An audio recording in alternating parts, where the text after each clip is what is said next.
Hello, and welcome to the 1840 podcast, where each month we explore a different topic balancing modern sensibilities with traditional sensitivities to give you new approaches to timeless Jewish ideas. I'm your host, David Beshefkin, and this month we're exploring dating, relationships, commitment. This podcast is part of a larger exploration of those big, juicy Jewish ideas, so be sure to check out 1840.org, that's 18forty.org, where you can also find videos, articles, and recommended readings. This episode was sponsored anonymously by someone who is fond of 1840 and fond of Shalom Task Force. I so appreciate your friendship and support. I always speak to Dina, our audio engineer. She's so much more than an audio engineer. That's wildly unfair of me to say. She's really, I look at her as the editor-in-chief of the podcast in a lot of ways. She cuts out a whole lot, believe it or not, especially in this series where each episode is like 11 hours. She does cut out a lot, and she really makes all the major editorial decisions. And I spoke to her after she edited the last episode where I spoke about information asymmetries in different markets. And she called me on the phone and she says, I just edited your last intro, great episode, etc. She had one comment to make on the intro. She said, I hated it. It wasn't a criticism on me. She said, it felt very consumerist. It's a reality. It's a descriptive reality. But I hated that this exists. I hated this idea. And I wanted to take a moment and almost like address it because I thought it was fair, because there is a grossness when I teach this that I think reflexively everybody feels. There's a grossness in general in the process of dating, of what qualities are prioritized and how, again, I think the term is signaling. How do we signal to others which values we have? You know, ultimately what a relationship is about is getting past the information asymmetry, getting towards the ultimate knowledge, which, as I've mentioned, is the yediyah, which in Hebrew is the word for knowledge, but is also the word used for true marital intimacy and commitment. Like we look, Vayeda Adam es Chava, that Adam knew his wife Chava. That ultimate knowledge is when you get past the point of signaling, you get past the point of this marketplace of information asymmetries, and you're really in a relationship. And I think the only way to truly enter that phase is through commitment. But until you get that commitment, the reality on the ground is, as frustrating as it may sound, is that there are these information asymmetries of people trying to figure out, are we compatible? Do we get along? Is this the right fit? And the fact that descriptively we may use concepts from economics does not, God forbid, and I just want this to be absolutely clear to our listeners, does not, God forbid, mean that relationships should be reduced to consumerism. I hope people remember from the opening episode that there's nothing that could be farther from the truth. But it is understanding the basic principles that allow us to get to that final stage, and what that final stage is, I believe, that helps us foster and understand the process that we are in, and realizing that ultimately we're all trapped in this world where we are limited in our ability to disclose our true selves. I heard 1,001 times, and people always say this, if you really got to know them, once you really get to know them, then you'll appreciate them. And I think that's true nearly of all people. The difficulty is when we first meet people, and this is not just in romance, as I mentioned, I think this is in our professional lives, this is in our friendships. When you meet somebody and you start asking them, playing Jewish geography, what are your interests, what do you like? These are all forms of signaling, of figuring out, like, are we going to be friends? Is this really going to work out? Until there is a core friendship that you've committed to one another that I wouldn't say is unbreakable. It's not a marriage, but you're no longer evaluating yourselves to one another. There's this beautiful idea that I once heard that one of the reasons why at Jewish weddings we cover the kala, the bride, with a veil, is finally at the wedding we look at one another. We're not looking anymore. We're not looking for reasons, for faults, for things that could be better. We stop looking. We stop playing that game. We're no longer signaling. We're no longer trying to convince the other. This is where we finally close our eyes and make that true commitment and say, I'm going going into this and creating a third element, the relationship itself, the ultimate idea, the ultimate knowledge with you. But there's no question that the consumerist principles that trickle into dating are deeply painful and deeply frustrating. Very often, one of the great frustrations of dating is really figuring out which system works best for you. Particularly in the Jewish world, where we have multiple Jewish communities, there are many different ways to meet a spouse. And by and large, they're not mutually exclusive. You don't have to sign an NFL lifetime contract to say, I'm only going to play within this system. There are people who gravitate from one system to another. There are people who are playing in multiple different systems. And I think that so much of the frustration of dating is finding alignment with your values and what works best for you and the system that can best assist in helping you find somebody to make that ultimate commitment, to get you out of the system where you're really interacting in the deepest way possible with somebody. And what I wanted to do in this episode was something very simple and very basic. And I want to give a tour of the basic systems of dating, beginning with the Chassidic world and then going all the way down to what's probably used most commonly in the modern Orthodox world, maybe not initially, but eventually, and that is J-Swipe, dating apps. And I wanted to take from the beginning all the way to the end and talk about the opportunities and costs within each system, because there's no question each one has opportunities and costs. And I just want to make a very clear disclaimer. I am not pushing or glorifying any of these models of dating. I will disclose the fact that I basically dated primarily in the Yeshiva world, a little bit in the modern Orthodox world, and I ultimately met my wife at work. So what worked for me at the very end was not any formal system, but meeting somebody naturally. I think there was a point where I was so fatigued in working with intermediaries, even a dating app, which wasn't really popular. Maybe it existed. It was mostly online profiles, which didn't really work that well for me, but I didn't like the mediation. And I ultimately met my wife at work. She no longer works with me, just for the record. That is a whole nother series of working in the same Jewish organization as your spouse. Working together and for a Jewish organization with your spouse might be a recipe for disaster. There are some people who have made it work, and my hat goes off to them. They may have the strongest marriages in the entire community. I don't think we had quite that amount of resilience, maybe now, if we went to work together. But it's certainly not the way that I would recommend starting a marriage. You know what would be great for your Shana Rishona? Share an office together.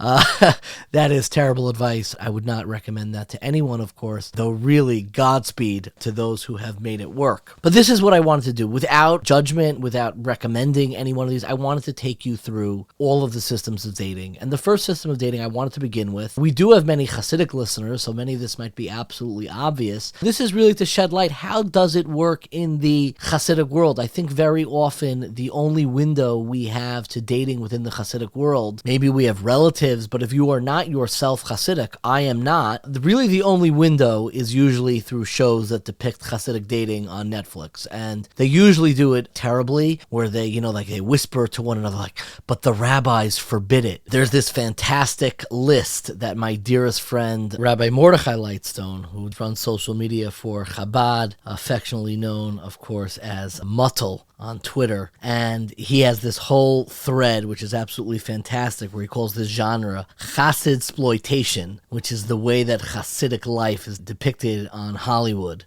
And one of his things, he has this thing called the Baruchdal test, which is I think a take on the Buchdal test, which is talking about a feminist representation in media. But the Baruchdal test is, can two Hasidic characters have a conversation at any point in the movie that mentions rabbis in any way outside of the rabbis have said it's forbidden? And you have these ways that, dating and married life in the Hasidic world is kind of sometimes depicted as this very scary, foreboding system. And honestly, I know very little about it. I was not raised Hasidic. I'm not here to romanticize it either. I want to just describe it for what it is for our listeners so they understand it. And even for our listeners who are most obviously not going to date Hasidic, I think there are values and ideas to take out of that system where it's kind of on the other extreme, where there's this absolute knowledge that the relationship is only going to begin after commitment. And all you can verify is basic knowledge beforehand, just the familial real compatibility. And this is really two families coming together to form this third entity, which is the marital relationship that can only really be understood after a commitment is made. And kind of the work is almost done for you by another family, which for many people is anathema to understanding romance. And I understand why it is. There's a reason why I am not a part of the Chassidic community. But I also think that when you go to the other extreme and we valorize this kind of individualistic romance, that is also tricky because you can spend your entire dating life thinking, am I excited enough? Am I in love enough? And I think the Chassidic world takes it to the other side, where that's not at all what this is about. This is about creating a new family unit to preserve and to continue a Jewish legacy for generations. So without further ado, I want to introduce my conversation with an absolutely wonderful friend who I was introduced to by another friend who takes us through the world of Chassidic dating. I am from probably what most would call a modern Orthodox, maybe light yeshivish. My father wears a black hat. I learned in black hat yeshivas. I know a lot about the yeshiva world, at least I think I do. I know a lot about the modern Orthodox world, and I know people who even are to the left of the modern Orthodox world. The community that I know the least about, particularly when it comes to dating, is the Chassidic world. And that's, in many respects, that's fine. My concern is, and the reason why I thought it was so important to reach out from somebody within the Chassidic world, is that often the Chassidic world, particularly as it comes to relationships and marriage, the stories that are told are in media and in movies, and it sensationalizes it and makes it seem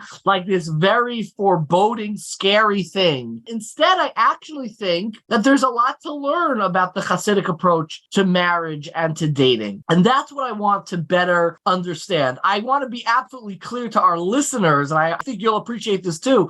This is not an advertisement trying to get people to date in the Chassidic fashion who are not raised in the Chassidic community. Far from it. I'm sure you would agree with me on that. That's probably not a good idea. Instead, I want to understand how dating and marriage works in the Chassidic community on its own terms. So maybe we could begin at the very beginning. Where does the dating process start from in the Chassidic community? So first of all, thank you for that introduction, which was very, very important. And yes, I do agree that it's not recommended for anybody coming from other circles to start dating in the Hasidic way. If they're not used to that and that's not their culture, obviously it's not going to work. The idea is, as you said, just to give a little bit of a glimpse and see that, there's merits to the Hasidic dating world. And like you said, it's not like it's given over in the general media. It actually is the opposite. It's very healthy and it's actually very practical and makes a lot of sense, even in 2022.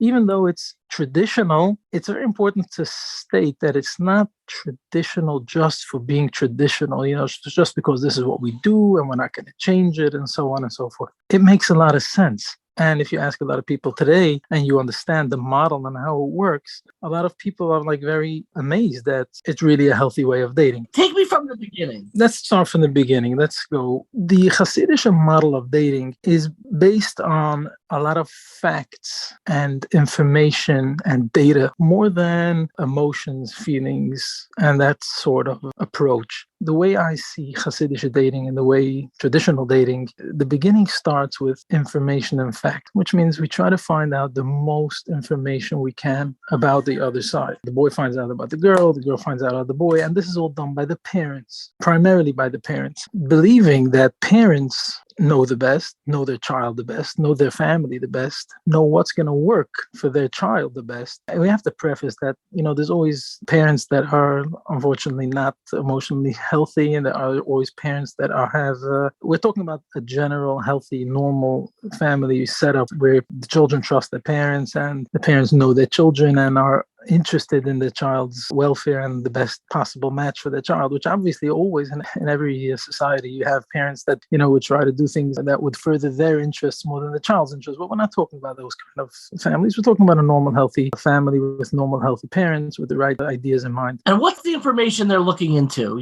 One's a generic chassid and the other's, chassid of a specific rebbe. Right. What are the distinctions to an outsider? I guess this is true of nearly any community. It all looks looks the same to me. You know what I'm saying? Like, I'm saying that obviously as a caricature of Khalila, that's not true. But I'm curious, what are the prime distinctions that they're looking into information-wise? You raise a very interesting point, because on the face of things, it could look like Hasidim are very, stereotyped. They'll only do a shidduch with someone that's exactly in their circle and so on and so forth. But practically speaking, we all look for culture compatibility. We look for people that live our lifestyle and understand our lifestyle. People want to match up with like-minded people. That's all over the world. It's across the Chassidic, or even by the Goyim, it's a very normal, understandable thing to want to have culture compatibility. So in Hasidic world, the culture is the first and foremost thing that people ask information about. Will this shidduch work? Will the cultures clash? Will they be able to work out? Because this is the thing that's going to,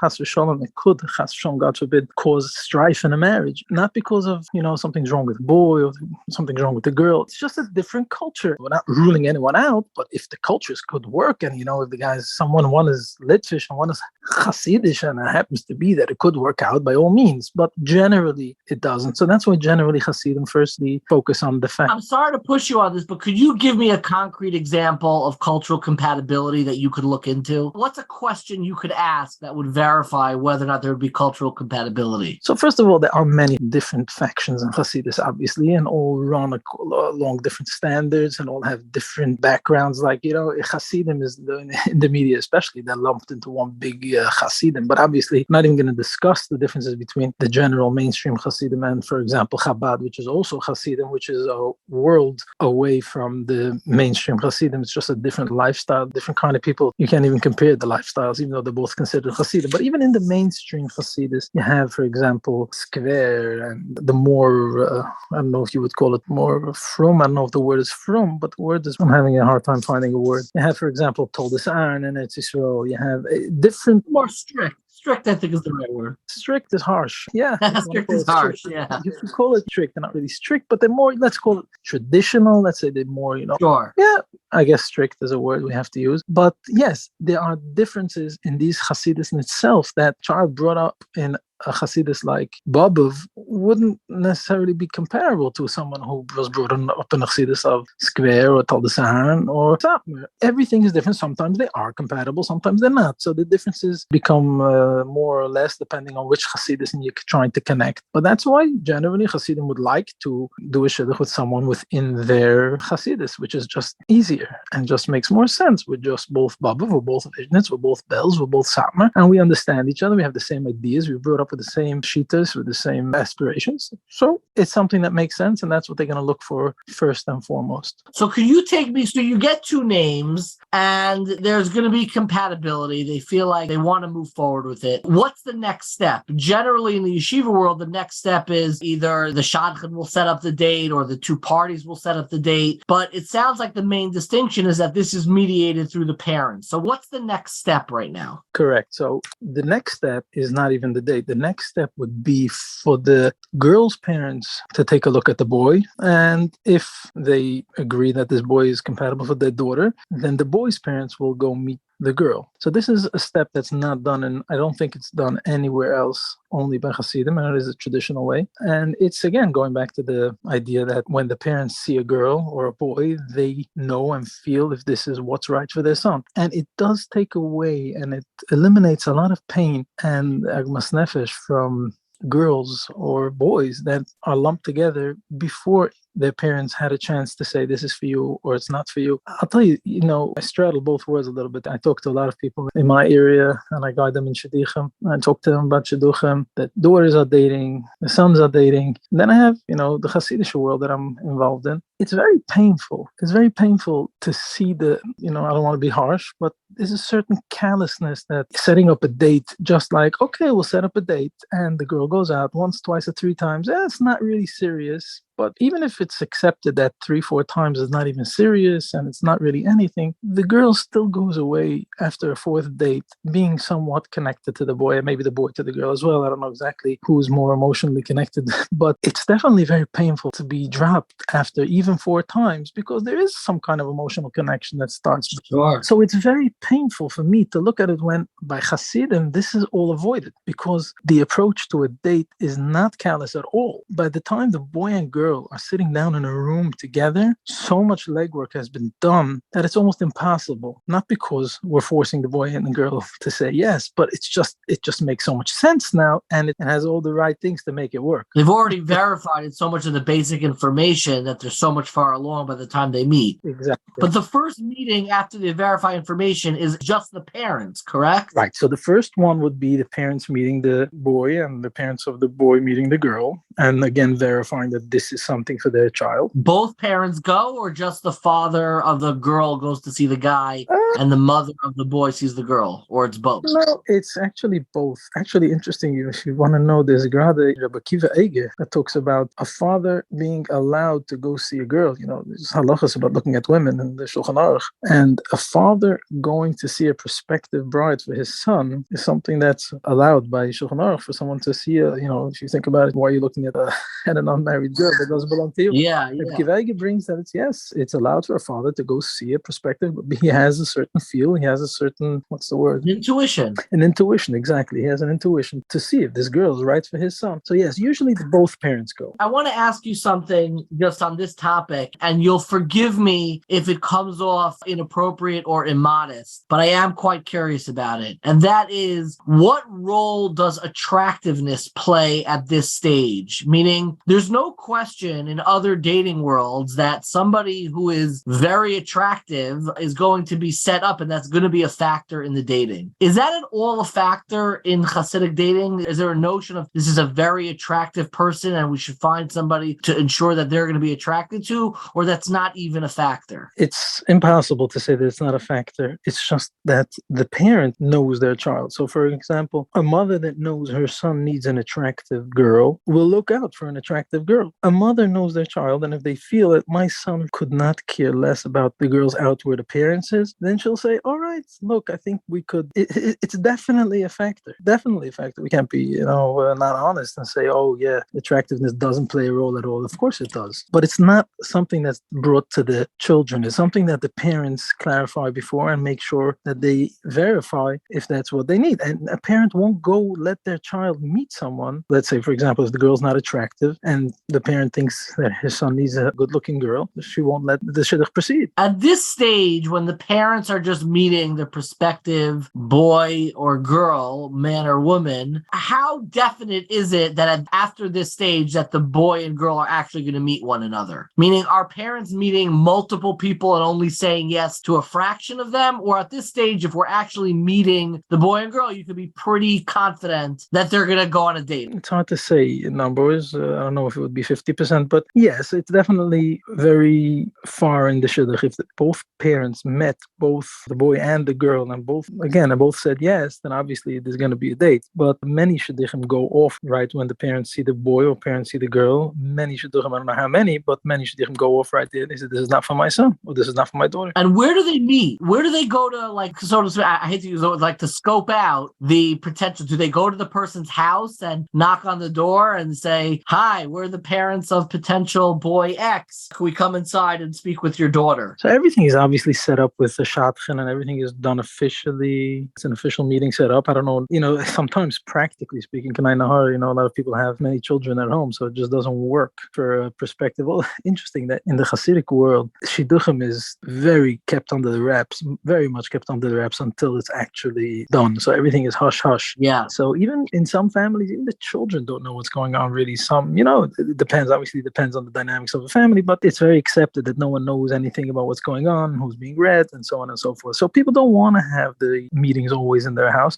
So they might set it up in someone else's house, or, there's a hotel in Borough Park called Avenue Plaza. I know they have a few rooms that they rent out for prospective meetings. There are places that could be done out of the house as well, but either way, it's done in an official, formal setting. That being said, there is a concept in the Chassidic world that a parent could go see the son. The parents of the girl could go meet the boy in yeshiva. For example, they could say, we want to officially, unofficially meet the boy. boy. Uh-huh. So it's a very interesting way. Some people will say, no, I'm not interested in an official, unofficial meeting in yeshiva. If you want to meet my son, you're welcome to make an official meeting and meet him, because that's more, I don't know if they feel it's more serious. And this is something that's very important to Hasidim. It's the respect of the boy and the girl, which is a very interesting way of looking at it, but it's true. We don't want to open up our daughters or our sons to being dropped or being seen and thrown away, chas v'shalom. It's a very painful feeling. So if the person, for example, is not serious about seeing my son, so he's going to come look at him officially, unofficially in yeshiva, my son knows that he's coming to see him. And if it's a no, that means my son got a no. That's not emotionally healthy for him. So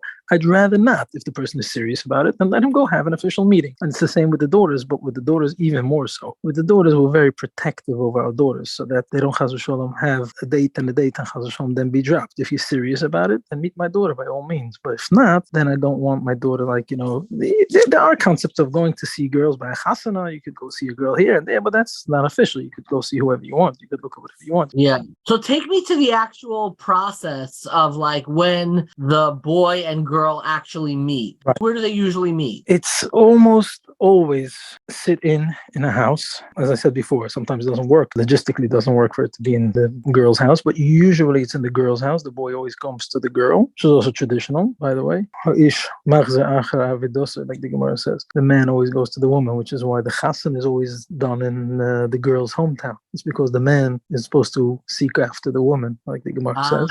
Beautiful. It's also traditional, but the meetings all take place in the girl's home or set up by the girl in a different location, and they all sit in meetings. The parents come along. Both parents are in a different room, and the boy and the girl will go into a dining room, and the parents will be in the kitchen. And as long as, if it's a good date, it will continue for an hour, maybe an hour and a half, and the boy and the girl are, getting to know each other a bit, and the parents schmooze in the kitchen, and after a while, the parents will say, all right, I think it's enough, and they'll come into the boy and girl and say, okay, I think we could go home to discuss. Let's continue this maybe tomorrow or whatever. Then they'll go home and discuss it. Before you get home, I got another question. This is an important one. Sure. What's the story with food? They're not meeting in a restaurant. I don't know how hungry they are. Is there a cut? Do they set out food? Do they get a Diet Coke, water? I assume that they're not drinking l'chaims just yet. What is the protocol when it comes to laying out food? It's a very good point. It's very interesting, actually, because the minig by Hasidim is not to eat anything until the shidduch is actually done, which means there is no eating through any of these meetings, which happens to be called a bisho. If you want to know, it's called a bisho. Bisho. What a fabulous, it's a Yiddish word, and that describes the actual date between the boy and the girl. Exactly. The word is bisho. I'm not sure where it comes from, but I think in German, bisho means to look at, to show off, I think. Gotcha. I'm not exactly sure where it comes from, but that's the accepted word that a date is referred to as a bisho. So when this bisho is going on, there's absolutely no eating, which is really also, it's traditional, but it makes a lot of sense. And here we go back to my original point about this whole model of dating, the Chassidic model of dating. The reason we don't eat anything is based on what the Torah says, that Eliezer, when he went to find Kala for Rivka, he said, Loi oichal ad asher dibarti as dvarah. He didn't want to eat, partake in whatever Lavan gave them Besua put on the table until he finished speaking and until they actually finalized the shidduch. But there's another reason that we don't eat, and that is because we know that Chazal said we shouldn't eat pas akum, we shouldn't break bread with the goyim, and the reason being because when you eat together, when a person eats with someone else, there's a certain camaraderie that happens, and chas v'shalom, the Chazal didn't want Jews to marry non-Jews, so they said if we're going to eat with non-Jews, then we might chas v'shalom become very close, and there's then, a closeness, a camaraderie, exactly. Exactly. So therefore, you see, the Chassidic model of shidduchim is the opposite of emotional decisions. We don't want the decision to be based on any camaraderie. We want it to be based on logic and on compatibility. We want it to be based on facts and data and information. And it could be that's where this minute comes from, not to eat. Because the second you start eating, you become close and it starts becoming emotional. You don't want to involve that emotional factor in your decision process. Do they put food out on the table anyways, or is it just a bare table? They do put food out. It's actually interesting. There's a joke that they say there was one boy that he couldn't resist. He just had to eat. Every day he came to, he used to make a mezainis and start eating some of the food. So the Shadchan told him, the girls are getting turned off. It's not accepted to eat. Why are you eating every time? He said, okay, okay, okay. And then again, he couldn't resist. The shadchan said, look, I'm writing you one more shidduch. If you blow this one, then I'm not writing you any shidduchim. He says, all right. He comes in and he sits down at the table. After 5 minutes, he takes a piece of cake and he starts wolfing it down. And he comes out and the girl says, no. And the shadchan calls him up. He says, what'd you do? You blew it again. He says to the shadchan, listen, you got to understand. I walked into this date. After 5 minutes, I saw this is not for me anyway. I figured, what? It's a waste of cake. It's such a good cake, why not? But yes, it is very unacceptable to eat by shidduch, even though there probably will be cake and drink on the table just for hachnosas orchim purposes, just because you got to be menschlich. But everyone knows that it's not partaken. And how many bishos will they have in the Chassidic community? How many dates, so to speak? How many meetings between the actual boy and girl? Is it only one, or sometimes they'll have multiple? So it really depends on how much the children trust their parents, because that's what it's really built on. The whole system is built on trusting your parents that they did a good job in information. And after one and it goes well, it's probably a given that there's going to be another one, and then it's going to be a done deal. Sometimes it could be 3, and sometimes it could even be 4, but that's the max. Any standard Chassidic shidduch won't progress more than 4. It's either 3, and if it's not by 4, then it's not. It's not going to happen. There's no point in, just prolonging and meeting again, because again, like I said, everything is basically taken care of before. So by very trusting children, they'll come into the room and they'll meet this girl. And you see, this is something that I tell Chassanim all the time, Bochum that are going on dates, and they're trying to understand what exactly they want to find when they go to this date, because they obviously realize that, we're not dating 15 times and we're not going to find out who she is. So how am I going to know with one date who she is? And this is a question that's always asked by Bochurim. If I have one thing to tell Bochurim that are going on a Hasidic date, it's that you're not going into that room to find out any heavy stuff about this girl. All the heavy stuff, her personality, her midas, her qualities, everything was found out, and everything is known by your parents and probably shared with him as well. The reason for the date is just to see if, like you said before, attractiveness is an important factor. A person, even Hasidim says the Torah, says the Gemara, also you have to see your wife, you have to know that this is attractive to you, you're going to like it, and you have to know if the girl's mannerisms irk you. These are all things that you just have to see. You could see that in 15, 20 minutes. You could see, does this girl make you nervous? Does she talk sensible? Is the way she acts acceptable to you? And vice versa. You like this boy? This is not something that they're coming to find out, is this guy going to be a good husband to me? Is this guy going to be a good, serious learner? This is all done before, and the objective of the meeting is just to see if there's anything obviously wrong. Knowing this when you go into a room takes a big load off the bocher or the girl's shoulders, because they don't need to go figure anything out. They can just let loose and just be relaxed. Actually, this is a very important point, that by Hasidim, they say a Hasidic boy is told for 18 years, he said, don't look at girls, don't talk to girls, don't think about girls, and then you sit them into a room and you want it to be completely natural and, talk to the girl. It's very difficult. It is very difficult. Yeah. It is very difficult. And, they do sometimes need coaching, mostly done by the parents. There's a famous story, they say, that by Hasidim, that the boy tells his father, Tati, how am I going to meet with this? How am I going to marry this girl? I don't know who she is. The father says, listen, you don't have to worry. I got married. Zaidi got married. Elta Zaidi got married. You don't have to worry, you'll get married too. He says, Tati, very funny. You got married to Mommy, and Zaidi got married to Bobby. And you're putting me together with this friend, the girl, with some, random girl.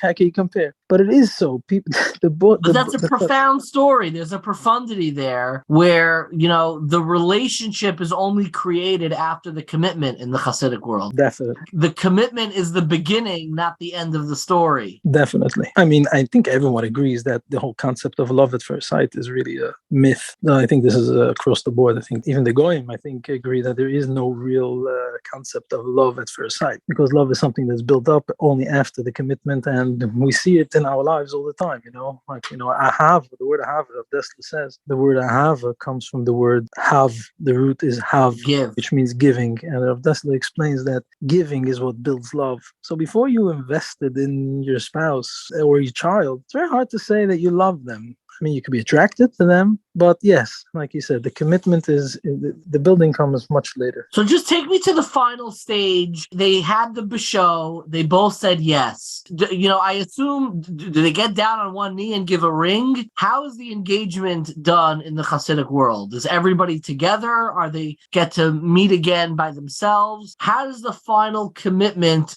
to then get married done? So the way the commitment goes is not by proposing. It's very unaccepted by general Chassidic population. There's something, we drink l'chaim. Drink l'chaim, this is the way it was done for hundreds of years, maybe thousands. The parents come together into the room with the boy and the girl, and they all sit down around the table, take out 6 shot glasses, and everyone drinks l'chaim. Actually, it's interesting because sometimes they agree to finish the shidduch. Let's say, for example, in the morning, they could say, okay, everything worked out last night with the date, and in the morning the shadchan will call and say, okay, everyone's good to go, and they agree to finish the shidduch, and they could finish the shidduch, for example, at a grandfather's house, at the Rebbe's house, or so on and so forth. And finishing the shidduch is by drinking l'chaim. They take out the l'chaim and they all wish each other l'chaim and have a little shmooze and sing a song or two. And that's how the shidduch ends or begins. Begins, exactly. It's interesting. Finishing the shidduch, but it's really beginning the relationship.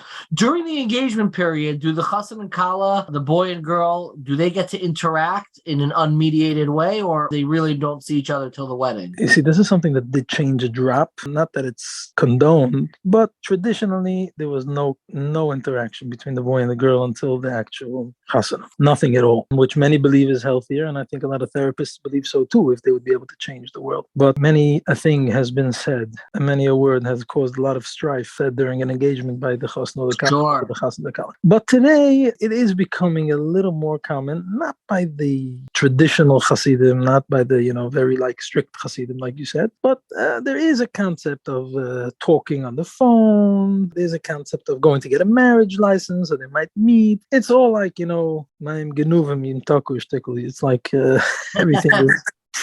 It's like a little stolen conversation. Forbidden fruit, yeah. Yeah, but it's not generally accepted, no. Sometimes it's done. Okay. Sometimes it is done. There's this notion that's spoken about a lot in the Yeshiva world and the Modern Orthodox world called a shidduch crisis, right. Primarily focused a lot of time on women who cannot find a match. People talk about maybe it's because of different ages, etc., etc. There are other theories. I'm curious if people discuss a shidduch crisis in the Chassidic world, and if so, what are they doing to address it? The shidduch crisis that's talked about in the world is the fact that there are more girls than boys. Am I correct? Yeah, I mean, that's one of the theories of why there's a crisis. In the Chassidic world, there are definitely a lot of shidduchim that need to be done. There are older singles, definitely. I don't know if there is a shidduch crisis, girls and boys. I'll tell you the truth, I don't have the numbers or the data about that. But the initiatives that we do, there's nothing really more than trying to get people involved in reading shidduchim, suggesting matches. For example, there's a big organization called the Har Geffen that was opened up a few years ago just to get the info on boys and girls. And I think this organization has a whole office of shadchanim sitting and trying to match boys to girls. And if you drive down Borough Park, you'll see on a few of the crossroads on 14th Avenue big signs that says stop, and it says Red Ashidduch in Yiddish. If you could see it, it's very interesting. But the initiative is, if we get people to read shidduchim and we get people involved and aware that people need shidduchim and need to be read, it's going to help the shidduch crisis. It's going to help boys and girls get engaged. I don't think anything beyond that is being done, simply because there's no room for any other way. We're not having Shabbatons, and that whole approach is not accepted. So the only way to make any progress in shidduchim is to have people read shidduchim and keep their eyes open and try to do something. It is very taxing. It's very challenging to be a shadchan in the Chassidic world, for sure. I mean, I'm sure all over, because it's not like they're paid by the hour. They're not lawyers, and you could read a shidduch and try to read shidduchim, and after 5 years you still haven't made $1. Yeah, it's very hard. So you have to be in it for the Shem Shemayim. You have to be in it for the right reasons. So that's why you have to really push people to get involved. My my final question is really related to that, which is how shidduchim in general have changed, if at all, in the Chassidic community. It is a very traditional process, and I imagine, sometimes you'll see, more modern people from Chassidic communities, and I'm curious if there are concessions or maybe changes that are being done, just because the world is moving so fast now. I'm curious if you've seen any trends of development or changes within the Chassidic community over the past, decade or so. By and large, I would say, thankfully, no, because we do not have dating websites. We don't have all the internet did not change the shidduch market at all. The only thing that maybe started being a little different in the last few years is the resumes that were never accepted. The whole resume idea, to write a resume and, write who you are, what you're looking for, and I'm bubbly and I'm, outgoing and I'm looking for XYZ. The whole resume idea was a no-no. But now, in the last few years, simply because of practicality, it's very hard to find information when, two people, you read a shidduch to someone, and like, who is he? So what became very accepted is to, every person writes up who he is and who his mechutanim are, who his children are, and where his child went to yeshiva. Basic facts, nothing more than facts. From the boy, maybe a picture. From the girl, not necessarily so, again, because we like to protect, the seniors of the children. They won't put a picture on the resume. But that did get into the Hasidic community more in the last few years, the resume idea. It's just a practical way of, making the process more efficient. Is there a piece of advice that you give to people who are just starting dating that might be relevant to all of our listeners? We have some Hasidic listeners. Most are not within the Hasidic community. We certainly have some. I'm curious if there's a general piece of advice that you give to people who are beginning dating that we could conclude this with. General piece of advice.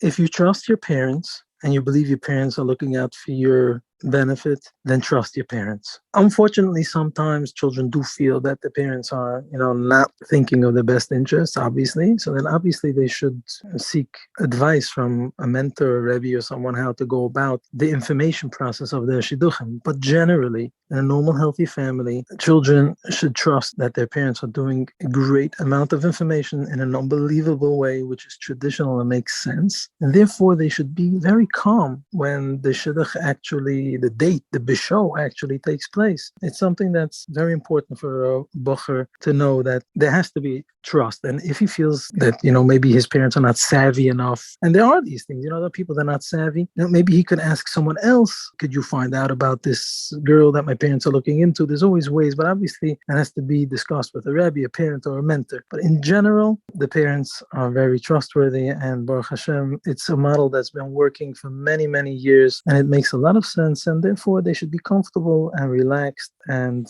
happy that, Baruch Hashem, they're not, unfortunately, there are many downsides to other ways of dating, so the grass is always greener on the other side. So for Hasidim that look at it and say, I wish I could find my own wife and I could find my own thing and I would be able to meet for 15, 20 times and make my own decisions, it's not always necessarily so. It looks very rosy, but as you know, and everyone else that's in that, there are downsides. To each his own. They should give everybody tzluch and siyata d'shmaya. I cannot thank you enough for your time today. Thank you so much for speaking with me. Thank you so much. There's so much to learn, I think, from the Chassidic model of dating, even if you don't have anything involved in it. I think my number one takeaway is the word bisho, which is the Yiddish term that is used in the Chassidic world for dating. I absolutely love it. But I really do believe the notion of entering a relationship and realizing that there still exists a great deal of mystery of what we'll never be able to verify until we make that commitment together is obviously heightened in the Chassidic world, but something that exists and we should keep in mind in every world, regardless of where you date. But each system, of course, has its own strengths and its own difficulties. And I think as we shift to the next universe that we discuss is the world of yeshiva dating, or yeshivish, or right-wing modern Orthodox, not right-wing modern Orthodox, we'll get to that on its own, but the world of the yeshiva world and how they date. Now, one of the big difficulties is really figuring out what the distinction between the way the yeshiva world dates and the way the right-wing modern Orthodox dates. They're very similar in a lot of ways. They both have shadchanim. They're both mediated, usually through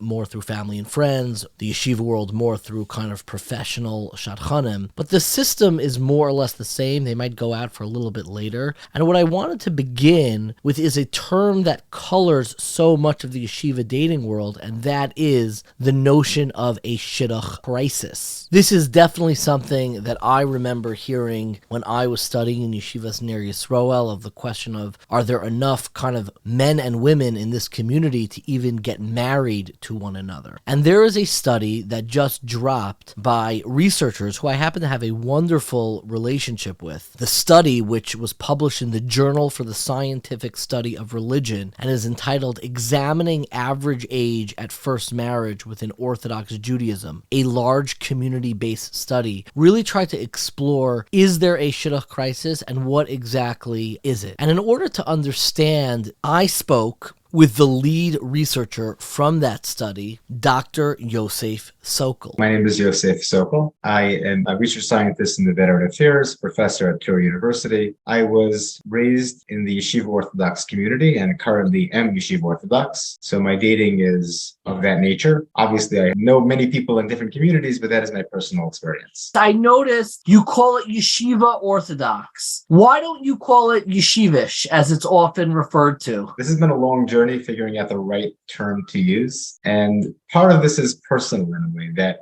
when I was in yeshiva, there were yeshivish people, but they were the people that were, let's call it, more to the right than even in my right-wing yeshiva. I went to Torah Tamima, and even in Torah Tamima, they were like the yeshivish guy. Yeah. My chevra were the yeshivish guy. So I never really was comfortable saying I'm yeshivish or part of the yeshivish community. And I know a lot of other people, it wasn't just me. Like, I actually did some tests, that kind of sampling to go try to get a sense of what people were comfortable with. And you'd be surprised. It's really hard to find a word that most people are even vaguely comfortable with in the yeshiva world. So I went with Yeshiva Orthodox. Yeshiva Orthodox sounds very clinical and very not offensive. Yeah, no, it ended up being, it was like the most neutral term that we could use. And I ended up really just started thinking of, now I just think of it that.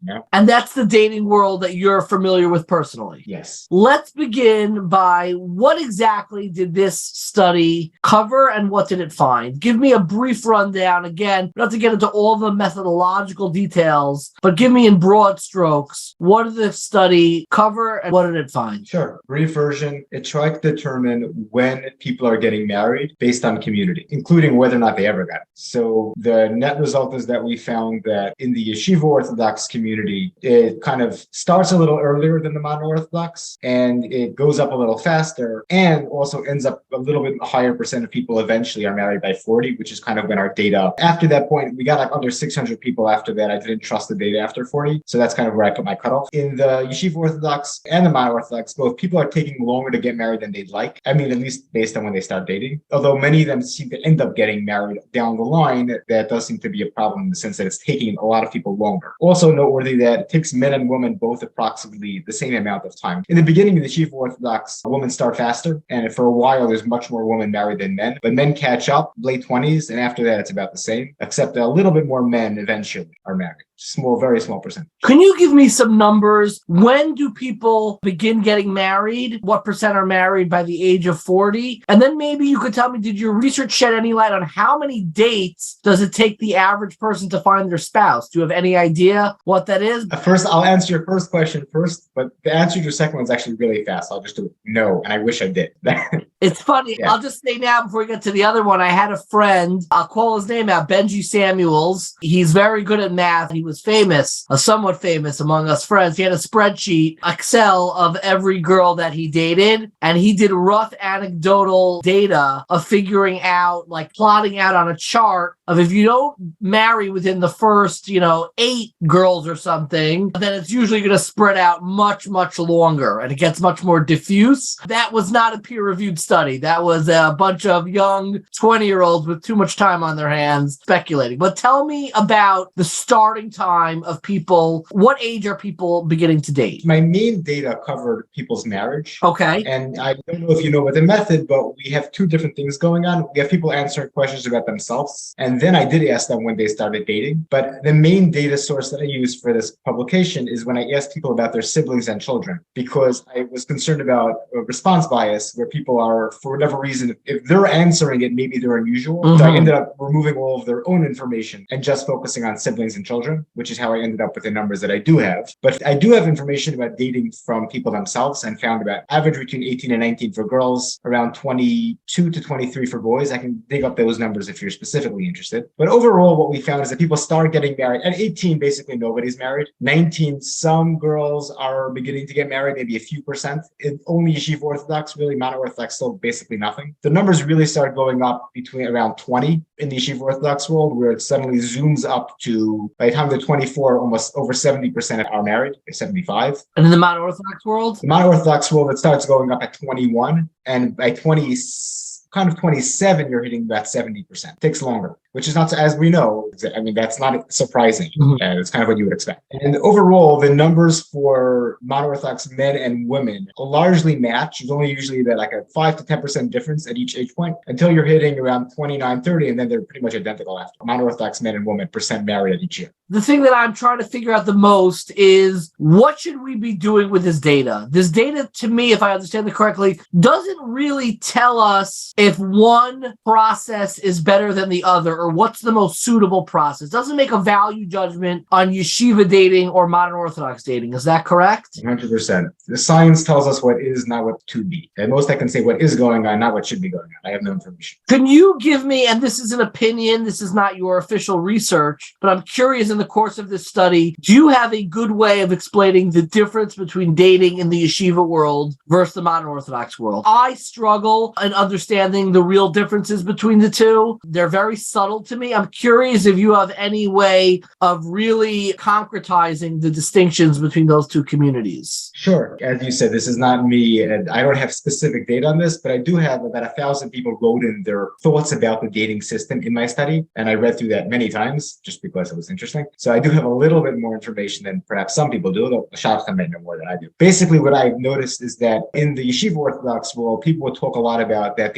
Many people critique the Yeshiva Orthodox system and said it should be more like the modern. What they were saying is that it should be more natural, people just meeting each other more, less use of shadchanim, maybe more use of friends. And the Modern Orthodox world, people actually said they often critiqued and said it should be more like the Yeshiva Orthodox world. Yep. There are more assumptions about where things are holding and when. That there's an expectation that if you date 15 times, you should be at least seriously thinking about getting married, which is in the Yeshiva Orthodox the case, but not in the modern. So overall, if I had to describe a difference, it sounds like the Yeshiva Orthodox world, which is where I was, it's a little bit more rigid, more formal, with kind of built-in expectations at each step, which some people like, others dislike. It has pros and cons. The Modern Orthodox world is a little bit more fluid, more naturalistic, but that has certain benefits. It makes perhaps people more comfortable with the system. It helps people find people they wouldn't otherwise, but also has certain cons along the way, where people are maybe less likely to immediately lead to marriage, which some people really want. And it's less institutionally mediated. It's not mediated by third-party shadchanim. A lot more friends are involved, etc., etc. Do you notice any difference in terms of resume expectations, in terms of what, aside from the religious cultural differences, but in the actual process itself, the general rigidity, are there differences in terms of what's expected to be listed on a resume? The Modern Orthodox world also has shidduch resumes at this point. Yeah, I know. So I'm curious if you see differences with that. That actually surprised me, to be honest. Like when I first learned that Modern Orthodox world is now having resumes, I was like, I don't know, like now, like even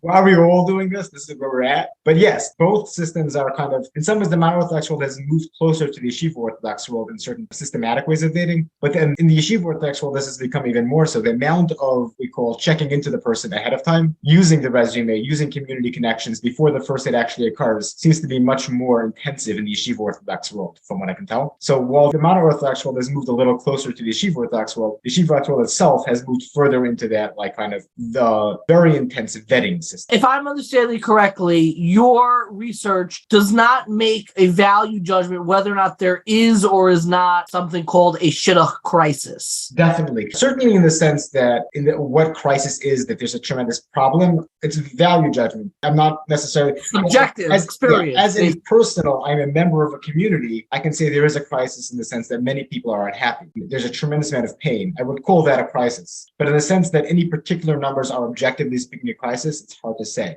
I can make sort of a claim that if you define shidduch crisis, which many people do, is that 10 to 15% of Yeshiva Orthodox school will never get married based on a mathematical model. I can say that appears to be unlikely, very unlikely based on the data we collected. So that shidduch crisis, I can say probably not. But in the sense of a crisis, whether or not there's a lot of pain, certainly. Whether there's a crisis in the sense of specific numbers are a crisis, as a scientist, I can't really say that. Given that this is your area of expertise, I've heard many different theories of why or why not there may be a shidduch crisis, assuming there is one. And I believe that the real crisis is very subjective and experiential and may not be a crisis of process, which we will talk about in a later episode. I don't want to talk about that now, but I am curious. One of the theories that is often discussed is the age gap theory, that men are able to date or conventionally date a wider range of ages than women. Does your study either validate or undermine that theory? Yes. Based on that model, where the community is growing at X rate per year, there's a specific age gap between the men and women in the pool. One would hypothesize two things that we did not find: that at least 10% of girls would not be married by 40, and there would be a difference between the number of men and women getting married in the direction where more men are getting married, significantly more. We did not find either of those. If one would use that theory as a scientific theory and create hypotheses, this study appears to contradict those results. I would also add, though, that a lot of the mathematical numbers used when people talk about this are often incorrect. For one example, people talk about a 4-year age gap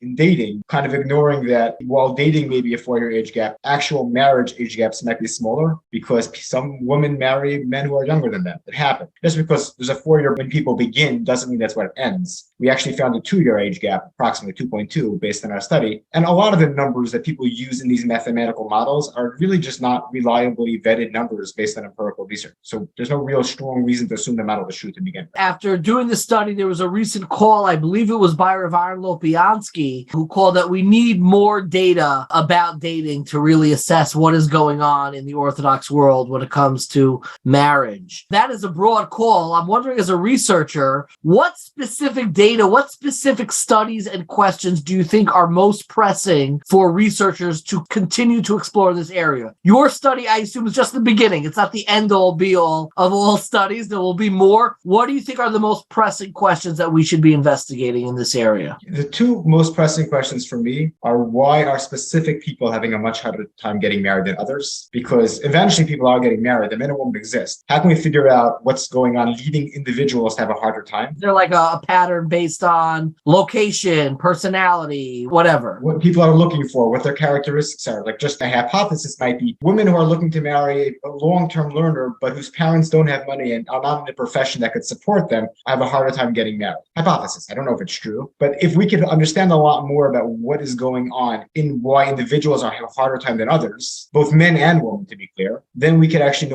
create new studies of figuring out what to do about that. Intervention studies, kind of community interventions, and see if they actually help. Those two things, we need a lot more studies. And even my first study, I'm not saying that the numbers I found are exactly precisely accurate. I'd love to see other studies using different methodologies find similar results before I said this is the truth. How many responses did you get to your study? About 5,000, but it's about 15,000 people because they each filled out about their whole family. So I have that information on about 15,000. Really, really incredible. And if somebody wants to read the actual study, where can they find it? I know it was in a peer-reviewed journal. Yeah, so they can either go directly to the journal, but you have to pay $10. If anybody emails me, I'm always happy to send it to anybody individually, where I can send you a copy, they can email you for it. I'm not allowed to officially make it publicly available on a website because it's embargoed, copyright, but I'm allowed to email it to any individual, and so can you do the same. We cannot thank you enough. By the way, if you ever want to chat about like possible solutions, we didn't really get to that, but I have ideas. I'm sure you have ideas.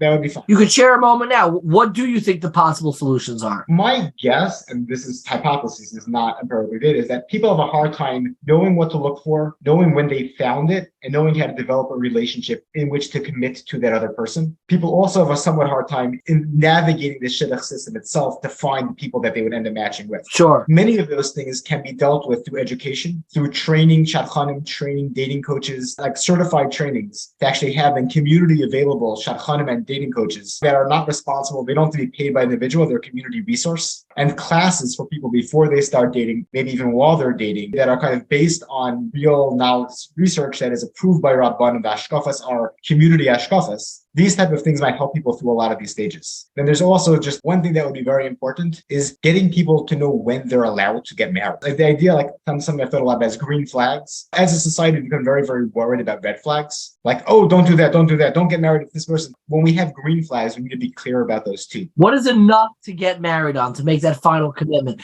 I get that question so often. Am I excited enough to get married? Do I have, a lot of those questions. I love that answer. The only thing that you left off from that answer are podcast series about dating and marriage, which we're in the middle of, and I hope is instructive. I developed this series in mind that somebody who's beginning dating can listen to our 5-episode series on this and really find some approaches to help them in their own life, either they're already married, about commitment itself, because I think dating is a lens to explore all decision making for your entire life. That scares me how probably correct you are.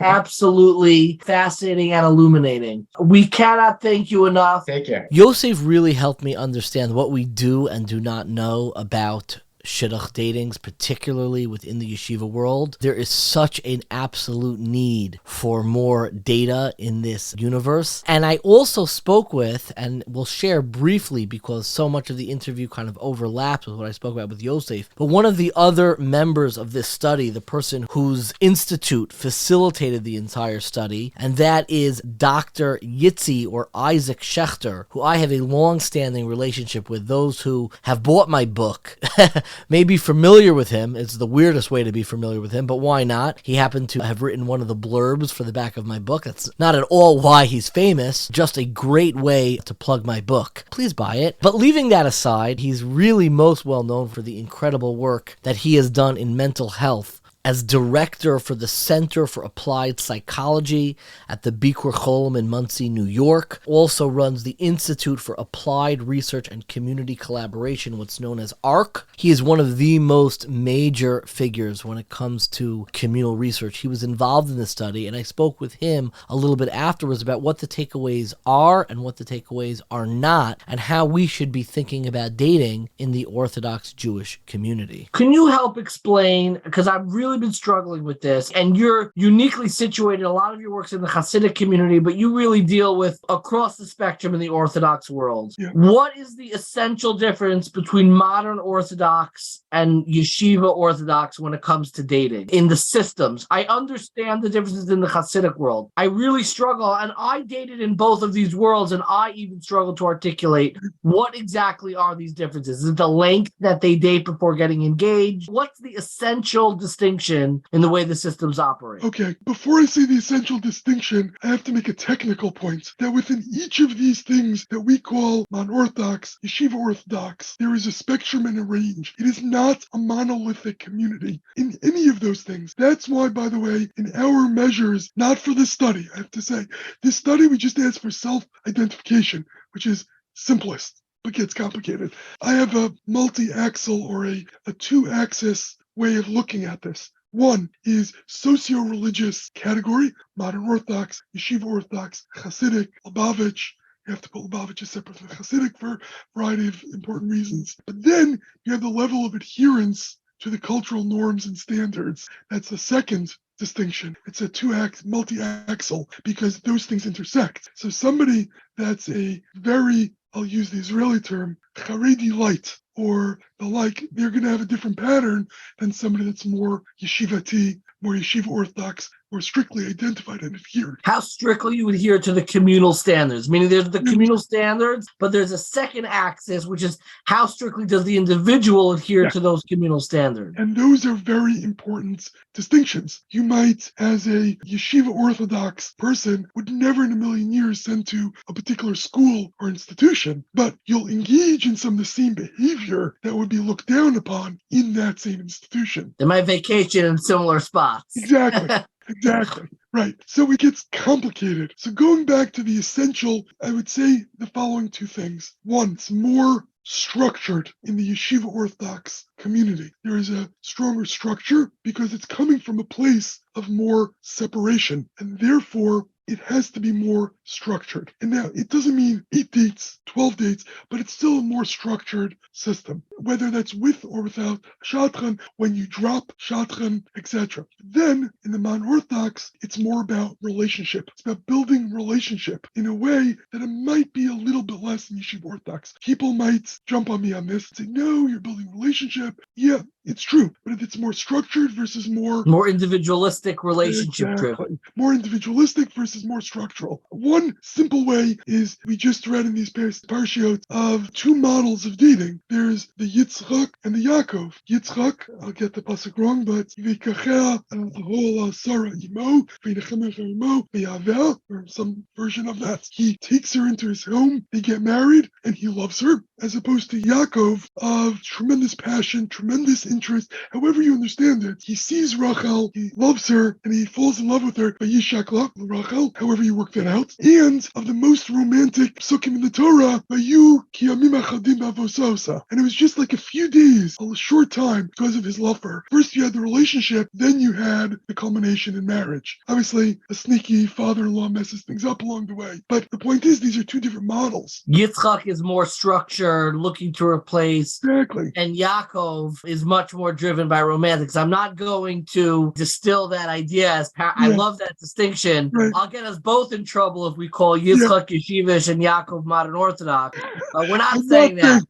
But there are two different models, two different models of relationship that is really, really important. And it's much more subtle than Chassidic versus non-Chassidic, the distinctions. Yeah, and I'll just say, Yitzchak represents maintaining tradition and the structure, and that's a value. By the way, just to parallel that, Yitzchak gets married earlier, like our data. In other words, the more traditional, structured way, traditional at age 40, and Yaakov gets married at age 84, as Rashi calculates. Wow. Again, because he's going out, and it's something to think about. Yeah, it's not literal, what we're saying, but it's a frame to consider these things in. And you see these two different models. And it works out. I cannot thank you enough. This is exactly what I was looking for, illuminating. And I just want to just say it's so important that we have people working on providing a data lens, specifically on the issue of dating, because it's really a prism through which to see and confront so many other communal structural issues that we have in our community. It's so much more than dating. It's really about how we structure and develop the processes in our community. I've very often pointed out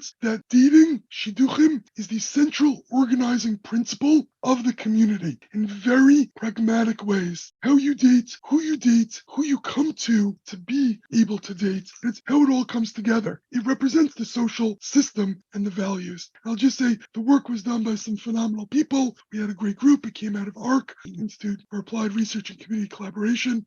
I started in a great group, Dr. Yosef Sokol and Dr. Naomi Rosenbach on the leads of those. So it's good stuff, and it's a good harbinger for how we're taking complicated issues forward. And it's great to see that there's great interest in it. And again, this is the beginning of the conversation, beginning of the methodology to tackle complex issues with data. Thank you so much. And we will link to those articles on the website, God willing. Thank you again. My next stop on the journey of different dating systems was with somebody who I know for a very long time, somebody who I've sat on panels about dating, even just this past week when I am recording this, and that is Dr. Efrat Sobolovsky. She was very involved involved in my own dating life. Didn't set me up all that frequently. I wasn't really on YU Connects all that much, though I do remember the morning that after I got engaged on my birthday, which is February 15th. Feel free to send me your birthday gifts. But I remember the morning after I got engaged was like the first time I got like 20 suggestions from YU Connects. I don't know if there was a glitch in the system or for some reason what attracts and excites people the most is knowing that you were actually able to get engaged. So my stock value skyrocketed the morning after I got engaged and was no longer obviously looking for other people to get engaged too. But I remember waking up to like 20 suggestions from YU Connects. But I spoke to Efrat Sobolovsky about dating within the modern Orthodox community, particularly the community that's adjacent to Yeshiva University and Stern College. It is a world that whether or not you actually attended those institutions has outsized weight in the journey of dating. And she was incredibly informative about some of the cultural processes, idiosyncrasies, and the way that we approach dating in the larger, when I say Yeshiva University, I don't mean students of Yeshiva University, but people who are in the orbit of that cultural universe that YU represents. Here is our conversation with Dr. Efrat Sobolovsky. It is my pleasure to introduce someone who looks nervous like she's on a shidduch date. My goodness.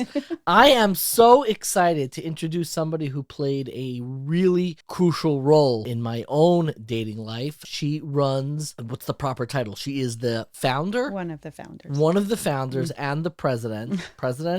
Director. I'm already messing up. Of the dating system known as YU Connects. It is my pleasure to introduce Rebbitzin Dr. Efrat Sobolovsky. Thank you. Thank you for having me. I'm really excited to have this conversation with you because I'm really trying to understand the different systems of dating, because we talk about like Jewish dating and people use the word shidduchim a lot and it refers to a whole lot of different systems, and you run something called YU Connects. When was YU Connects founded? It was founded in about 2007, 15 years ago, I should say, when President Joel and Rabbi Brander were on the YU campus, and they felt that there was a need to help the single men and single women on campus and off campus as they became alumni to meet in healthy and appropriate ways. So there was a few of us who lived on campus actually who wrote a proposal and presented it to the president's office asking if we can start a matchmaking program on campus. After a few meetings back and forth, the agreement was that we could, but the mandate that the president's office correctly wanted, since we are part of a university, would be that whatever we did through YU Connects needs to have like an educational component. It's not just about shidduchim. It's not just matchmaking. It shouldn't be just matchmaking. Everything needs to be grounded really with, is this a healthy way to meet? Is this a healthy way to date? Is this a healthy way to be engaged? What could we do to infuse healthy relationship building skills throughout anything and everything we do? So using that light in our minds all the time, we always, no matter what we do, we try very hard to infuse any event, any curriculum, anything really with that mindset of, is this a healthy way for people to date? Healthy and appropriate, both of which I love, though I have questions that I'm sure we'll get to on the contours, what it means appropriate, which is always so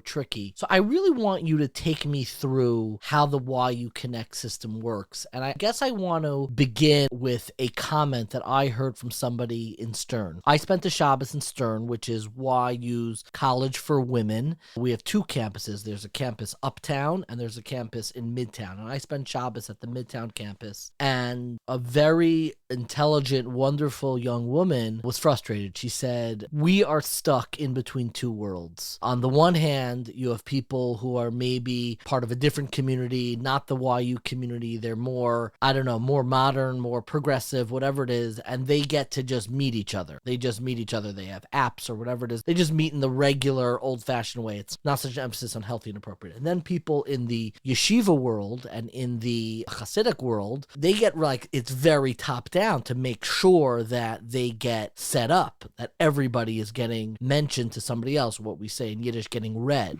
And she was like, I feel like we get lost in the middle. We get stuck. And I guess the first step and maybe the answer to that is YU Connects in some ways. YU Connects, just before you take me through the process, is it just you have to be a YU graduate to be on YU Connects? No. I mean, it started that way at the beginning, but then we, of course, realized early on that not everybody from YU marries someone in Stern. We had people signing up from Columbia. We had people signing up from Baltimore, different campuses. So it's not only for people who went through the YU system, but I would say that we generally focus and we're better with people who have like the YU type of mindset, whatever that is. We'll have to dig into which that. Which is a what big that, tent, yeah. which is a very large group, and it, can range from one side to the other. But I would say that would be our niche. That's who we're best with. That's your core demographic. And Right. just ballpark numbers. Do you have any idea how many resumes or how many profiles you have on the site at any given time? It obviously fluctuates. Right. So it fluctuates. So I would say right this minute before I came, we have 3,575 profiles. That's not a small number. No, it's not a small number. Over the course of time, we've had close to 12,000 profiles. So Wow. obviously many of them got married or moved on. And how many actual shidduchim have you made? How many matches? The program. So I would say the program in totality through the website and through all of its events and activities, we made 573 shidduchim. Wow. Today was our 573rd engagement, which is Wow. amazing. Mazel tov. And on an average week, over time, at the beginning, we just had a few dates every week. But I would say that on an average week, we have about 280 couples dating through the website and not through the website. So you have to take me through. Let's start at the beginning. Okay. I come to you. I am, as I was once upon a time, an eligible single person. When I came to YU, I was in my 20s. I probably could have gotten a profile when I was in Ner Yisroel. I didn't.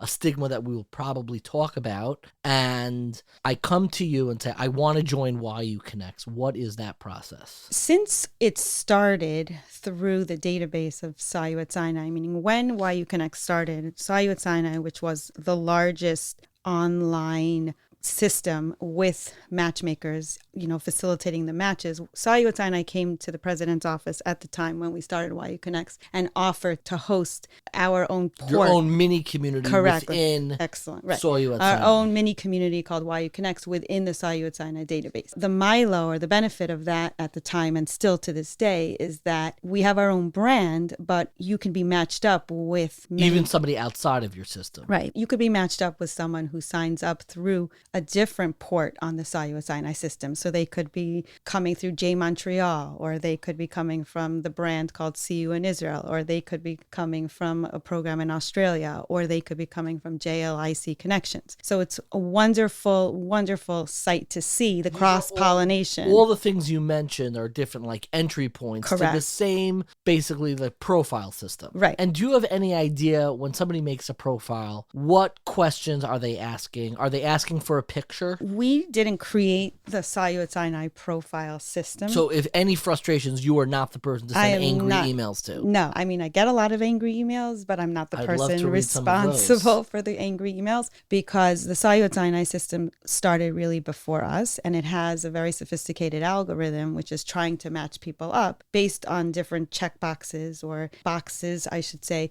different points that they are matching up. That's what I want to hear about. What is the input information that you are getting that allows that? Like, I remember myself, the whole system, it's very frustrating because, like, everybody wants somebody who's out of the box, but like in the box, but like, everybody has the same descriptors. You want somebody who's from, but not too from. Everybody's in the same Goldilocks descriptors. You don't Right. want to get locked into anything. Right. So I'm curious, like, I like very objective questions, Shomer Shabbos, kosher kitchen. The deeper you get into the specifics of hashkafa, I think the trickier it gets. Correct. Like around beliefs or whatever it is. So I'm curious, what are the questions that the website uses? You have a picture, you have basic information about basic demographics, your age, how tall you are, Yeah. where you're from, where you grew up, what shul you grew up in, what your parents' names are. So if you what are wanna the add that. stand-ins for the religious questions? Okay, again, so I didn't make them up, and we use them just because they are matching up with close to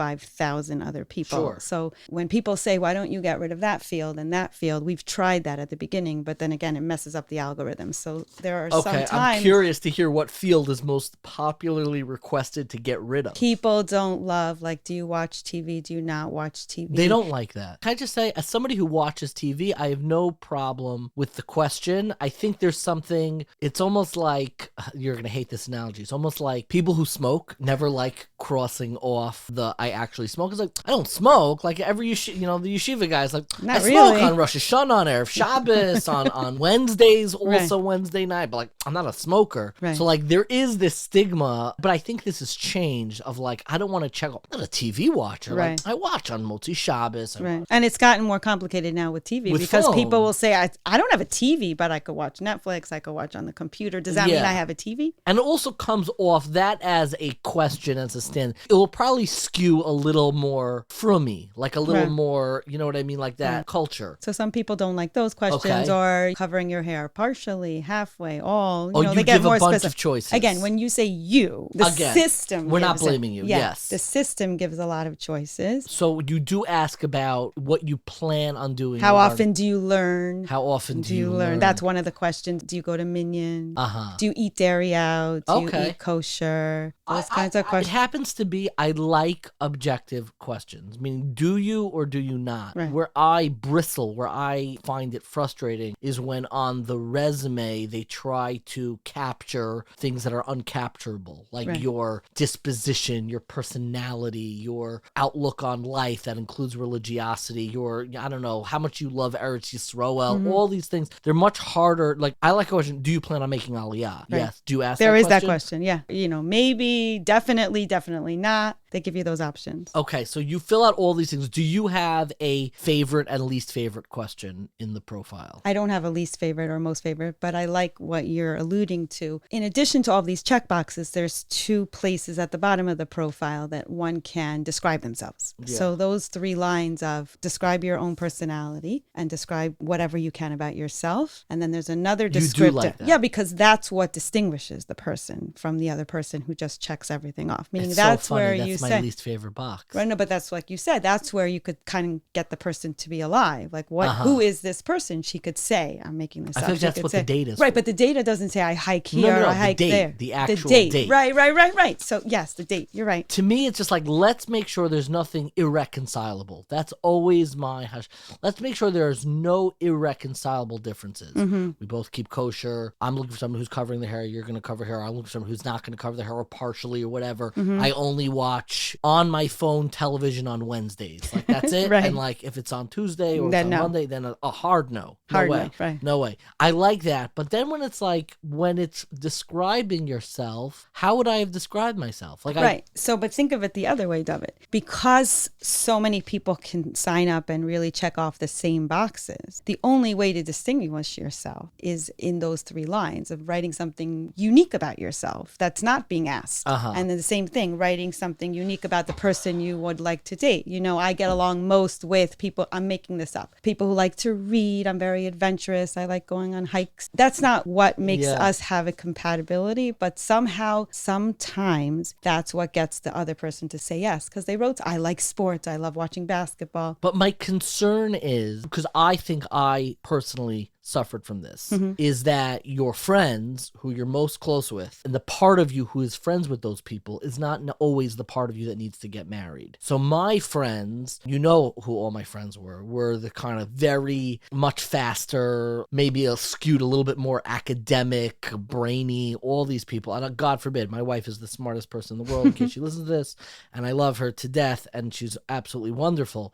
But the part of me that needed to get married was not that part. And I would get set up with women who were getting a PhD or this and that, and kala kavod. And those people could also be wonderful. But the thing I was looking for most was like a personality trait. And people wouldn't believe me. I think including you. Really? I don't remember if you believed me. Do you remember what I was looking for? No. Yes, you Remind do. me. I remember the drive home once that you were telling me. I used to describe what I was looking for. I said, I want a tsunami of sweetness. I just want sweet. That's so nice. Sweet. And you got it. Thank God. Baruch Hashem. Thank God. See but that? people wouldn't believe me. They said, it's because of this. You just want somebody who's a yes person. My wife is not a yes person. Right. But I have a question for you, then. Please. Because this is something we struggle with. When you say, let's say you wanted a tsunami of sweetness, did you find, my own kids are dating, that everybody who described her to you described her that way? Well, because we find that like sometimes different people here's describe different things. I came at a point in my life where I don't know if it was a conscious realization, but at a certain point in my life, I realized I don't think I'm going to be able to meet my wife through any of these systems. I need to meet them naturally. Yourself. Yeah. But not rely on what people are saying. I was so stuck in descriptions and I would find reasons to say no, and I was so hesitant, and the synthetic environment of the date that is produced from these incredible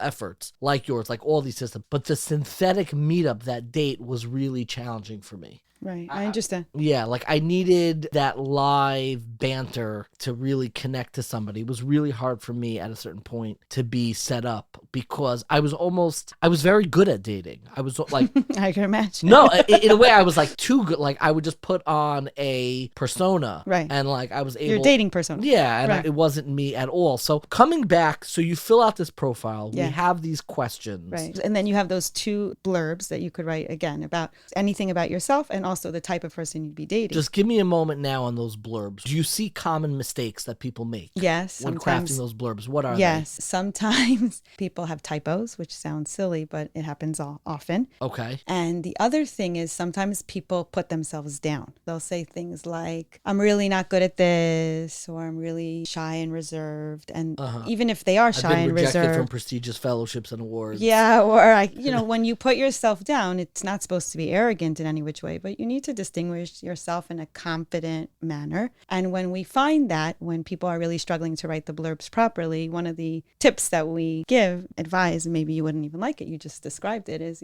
what would a friend say about you? A good friend, a friend that you really trust. How would they describe you? Almost to have like your friend write it. Like we did that for our yearbook bios. Yeah, right. How would they describe you? Our bios. Exactly. What would be the compliments that they would give? If they were describing your personality, what would they say? So, don't write all the things people don't like about you. Yeah. I have 2 friends who are still dating. I have more friends than that who are dating, but these 2 friends who are dating, I'm on their shidduch resume, as we call it. I always use the same adjective to describe them. They're loyal. That's nice. always a word. I like that. Loyalty. That's a is a word that has always moved me, but I find the calls with parents that maybe we'll get to in a moment absolutely excruciating. Like for real. Somebody needs to step in and talk to these, particularly.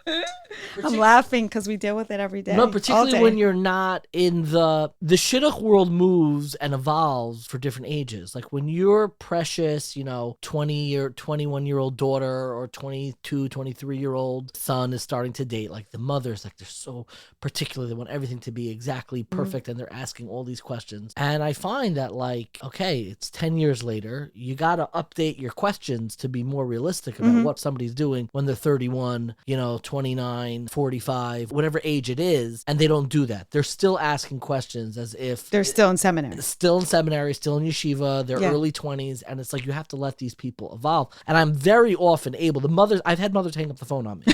No, because I'm tough with them. When they're asking me about one of my friends who's 37 and asking me like what his relationship with his Rebbe is like, I'm like, he's a good, decent boy. He goes to shul on Shabbos, whatever. Like a little Rachmanis. I mean, he's not. He's not 20. No, he's not. Correct. Hopefully he has different Rebbeim by now. Correct. So help me out now to the next stage. You now have all of these profiles. Now, it's deliberate, I assume, that you are not able, a single person is not able to browse profiles on their own, correct? So on this system, on Salyut Sinai's platform, it's not that, like you said, the singles themselves cannot browse through the profiles. The way it was started a long, long time ago, before YU Connects, as I said, was through matchmaking facilitators, shadchanim, who are supposed to use the algorithms, match up people based on some of the algorithms, and not just the algorithms. Then they're supposed to read it more carefully when they have choices of who could be matched up. Do you regret that choice that you can't? Do you get requests for people who's like, I just want to be able to look at like... Yes, we do get those requests. We 100% get those requests. I would say every so often we get those requests where, can I just look through the profiles myself and I'll tell you who's good for me. Unfortunately, with this system, we answer them that there's other apps for that. The Sayut system does not have that ability, but I do think it's a good feature because sometimes people do say, you know what, I know who I could be matched up. I'll tell you a cute story. We just had a recent engagement where a young man was suggested a young girl, and he was showing his friend on his phone the matches that were coming for him. You understand? So exactly. So let's say it was Yosef was showing David next to him all the matches that he got on his phone. Which is probably against the rules officially. Yeah, it's probably against the rules. Okay. But it's such a nice story. So Yosef showed David all the matches on his phone, and David said, oh, that one's not for you. That's for me. That girl looks like she'd be good for me. So Yosef sent the matchmaker a message that, could you please send it to my friend David? And they're engaged. Really? So really, it wasn't the matchmaker That's who made beautiful. the match, but it was these two friends sitting next Did to you each other. open up an inquiry about somebody sharing his matches? I didn't. I think I'm so excited. I'm happy that they're getting married soon. This system goes through matchmakers. This system goes through volunteer matchmakers, and these women and men are spending hours So of time. tell me what they're looking for. You keep on using the word algorithm. I don't know how the Netflix algorithm works, but they're always suggesting me shows. Again, I only watch on Wednesdays, of course.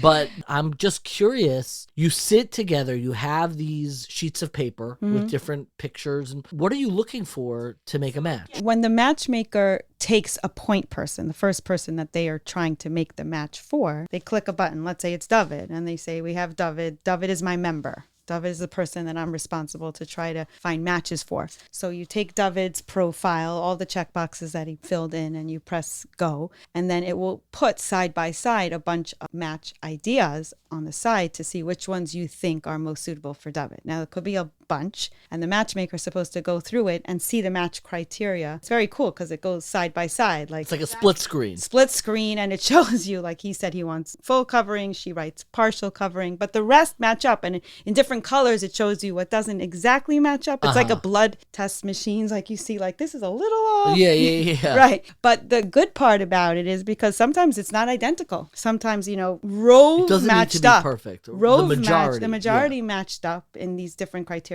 But here's like a little bit of deviation. Is that something the person will be able to handle? Like you said, they watch TV. They don't watch TV. They watch on She's Tuesdays. flexible about Aliyah. This guy's a definite Aliyah. Should they still meet? And hopefully the answer is yes. Because this way, if we can encourage them to go on a date, maybe they'll work out the rest of it. And again, sometimes people check these boxes off. Sometimes they do it by mistake. They do it too quickly. So Are you able to edit after your initial check? Yes, always. You could always edit. Because I would have done a lot of edits. The members are always editing, and we encourage them to update it. Like you changed jobs, you moved. We always encourage them to please keep it current. Before, people had regular resumes that they'd hand you, and now we're seeing, I never made up the resume situation, but we're seeing that there is nobody today who is dating that is not able to first give you the resume. From YU to Lakewood, everybody is giving you their resume. The question is whether or not there's a picture. Whether there's a picture or not. Yeah, no, but I'm just saying now we have the feature of, once I realize that, forget about, in addition to the criteria that you're filling in, you could upload your resume on the side. Gotcha. So that if someone just wants to see your resume, they don't want to see all of that no TV. They just want to see the facts. Like you said, the facts that don't tell you much except that you went to DRS or went to TABC. You could see that. And then the pictures are there too. So I want to talk a little bit about adoption. Again, coming back to that comment that woman from Stern told me, being stuck in the middle. I want to talk about the stigmas about people having profiles specifically on YU Connects, because my impression is that not every student in YU signs up for this. That's fair to say. Yeah. And I'm curious, why do you think some people are hesitant to make a profile on YU Connects? I would extend it past YU Connects. I would go back to the comment that the Stern young woman said to you, because I feel like it's such a correct comment. we're in the middle between those people who take shidduchim very seriously. One may even say too seriously. Let's say in the very yeshivish world, it's very set. They know what they're doing. I'm not saying everybody gets married. And you work with them. I work with them all day long because my kids are in that system. I want to talk about that in a second, so I speak to too. those people all day. It's a very organized system. And there's a lot in that system that I have such chashivas for. I have a lot of respect for, esteem and respect. And whether we like it or we don't, there is a system. Whereas, like you said, on the opposite extreme, where they just meet very casually, I wouldn't call that a system, but that's just what's done. Like they meet in, like you said, the people who are parties, bars, whatever. Yeah, and even that, unfortunately, we're getting so many requests from those types of people too, sadly, saying, it's very open. We could meet anyone. But tachlis, I'm meeting no one. Exactly. We're getting so many requests from those communities without naming them, where they're meeting, but it's to me, it's not a community, it's an age demographic. Yeah, whatever you want to describe it, right. When you're younger, I think when you first start dating, you're hoping that some mutual, whether it's a parent or a friend, knows exactly who you're going to marry. And it's going to be chick-chock 1, 2, 3. And then you're like, okay, that doesn't work. Then this knapsack's a little heavier. I need some help. Then you do soft networking. Right. That's probably where you meet, not like a formal shadchan, but you might meet somebody who's knows a lot of women. You might go back and meet your teachers in seminary and make it clear, or your teachers in yeshiva, make it, do you know anybody? Then I feel like past that point, that's where okay, I need actual systems, algorithms on my side. Right. But I think a lot of people get burnt out of that. They do, because again, they're tiptoeing into it the way you're describing it. Because again, if it's in the very yeshivish system, it's normal to meet a shadchan. I'm not even saying this makes sense, but when you're 19, 20, you come back from seminary, of course you're going to meet shadchanim. These people do not feel low about themselves to meet shadchanim. It's part of the system. Part of the system. Whereas in ours, the conversations, like to you meet said, with the evolve from, first we're going to just talk to some people that we know. Yeah. I don't really want to make a resume for you. No. Can you just write the facts down? And it's very informal. And I understand it because they're just kind of getting used to the whole system. The trouble is, there's two troubles with it. The first trouble is that some of these parents or the singles themselves don't realize that the real engrossed and involved and busy matchmakers are handling so many of those calls every day that they can't keep it straight together. I don't have a resume. Could you just remember that I went here and I went there? Yeah. So that's the first issue.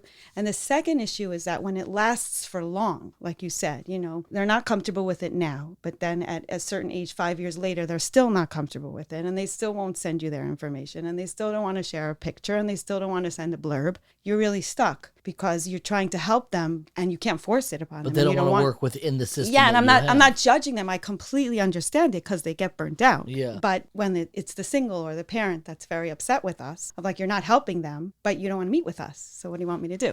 What is the most common frustration that you hear from either people who are dating or their families about YU Connects? Again, I don't think it's just YU Connects. I think that the women are more forthcoming. They're more willing to say, I'm ready to be set up. I'm interested in dating. The men are, number one, dating a little bit later. Yeah. The ages has gone down recently. YU hasn't had kids dating at 21. Now they all are. Yeah. So it's gone down. But between the men coming a little bit later and the men getting a lot of ideas, even if they're just doing nothing and they don't have to be proactive. So there is a fear from the women's perspective, from the parents, of just saying that how many good guys are out there. So I would say that's the bigger complaint. And it's not, you should know, and I really say this not in defense, we've been studying it in the secular world. It's not just a YU Connects issue. It's all over, that the women are mature, accomplished, very educated, moving up quicker than they used to many, many years ago. I'm not saying that the men are not, but between the men having a lot of ideas and the men advancing a little bit later, it's become a challenge. So to get your life together, right, for me was really difficult. Right. It was really I still don't feel like it's fully together, but by most common metrics, it is. Right. And it was really hard. I felt like dating in my early 20s was like when you go to bring in bags from the trunk in the grocery and you just fill up with too many bags both, and you're going to drop something by the time you get to reach the door. Certainly even when you lift lift up their hand, excruciating pain, to just get the doorknob down, something's going to fall down. And I felt like that was me in my 20s trying to get my religious life in order, my professional life in order, my romantic life in order. Like I was dropping packages. Right. And especially in our world, like in the more yeshivish world, the ones that are encouraged to learn for longer, they're not expected to know what they're doing. But in our world, I should say our world, in the more YU college educated world, people are expected to know a little bit more than I'm just going to learn and then I'm going to figure it out. So that's become a challenge in terms of the women feeling like, where are all the men? And if we don't hurry up and meet quickly. So even if they're not ready to date, sometimes there's a feeling of like, I must meet quickly because I don't want to miss the boat. Whether they're right, they're wrong, these are just some sentiments that are being shared that we have to address, and we have to make people feel like, don't date stam because, you know, you think you need to just because you don't want to miss the boat if they're not ready. It's also dangerous because then you have unhealthy relationships, broken engagements, young divorces. We have a lot of those challenges as well because there's this like panic. Just rush into it. Or just rush into meeting or figuring out, even though I don't believe in a lot of parts of the system or I'm not really ready. So it's a challenge. And going back to the stern person's expression, is that is one of the challenges, is because we don't have a very set system. I feel like YU Connects tries to formalize any part that we can, but it's not like a real 100% system like it is, let's say, in Lakewood or in the Chassidic world. And again, I'm not saying that it should, but people, even parents who call us, they'll say things like this. They'll start off the conversation by, I'm not sure if this is my role or not. Am I supposed to be calling you, or should my son call you, or should my daughter call you? Should I be meeting with you? And you don't hear that. The yeshiva world knows exactly. And again, I'm not saying they're right. Yeah. But, you know, I'm not saying they're right. But let's say my son meets Shadchanim in Lakewood. They wouldn't dare give him the idea. They only call us first. And say, we met your son yesterday and we have an idea for him. Now, again, maybe it would have been better for him to discuss it with him on the spot in the base medrash, but that would be going out of line. You've married off children already. One so far. Now I'm in the process of trying the second. And that child went through the yeshiva system too. Did not have a YU Connects profile. Did not have a YU Connects profile. No. Were you heartbroken? No. No. They were not willing to participate on YU Connect? No, but I do want to say, because you're spending a lot of time on YU Connects, I want to say that the yeshivish system, not exactly the BMG Lakewood formal system, but the people who are more to the right, it's called the Adopt a Shadchan world, Lisa Elephant runs it, they have even themselves started to put in a lot of the people, that the singles that they are meeting in this Sayu at Sinai system, and they calling it a different name called Adopt a Shadchan, and there's cross-pollination because they also, why? They can't keep up with the data. It's not because they think people should be meeting online, it's because we're getting, everybody who is good at this is getting inundated and nobody could keep their facts straight. When we were younger, we didn't have phones. We didn't have WhatsApp. It was a smaller dating pool, but in a way that made it easier. But also you couldn't, like I remember when I lived in Washington Heights, and we all lived in Washington Heights, all the young couples that you know now are Rebbeim. How did we make shidduchim? We would come home from work at 5 o'clock. Some mother would call us and say, do you know anyone in the base medrash? Now just understand, anyone who people think knows anyone is being bombarded all day long with texts and WhatsApps. I'm shocked I don't get bombarded more. You want me? I'll send you half of it. No, it's you won't crazy be able to manage. Because I am one of the few people who I teach in Midtown at the Stern campus, and I teach uptown. Okay, so you're opening yourself up, but then you're going to have think I should for a great deal of money, but my class rosters, which the only person who's ever made use of that is my sisters when their kids were married. They're like, we need to see your class roster. Right. And of course I said no, that's against conflict the training. Of interest, right. Exactly, and confidentiality. So I said absolutely not. I did not show any of my nieces my class roster. My niece did get married to somebody who was in my class, and I didn't make the shidduch. Look at that. You could have made a lot of money, though. I was furious. I was furious. Cash back.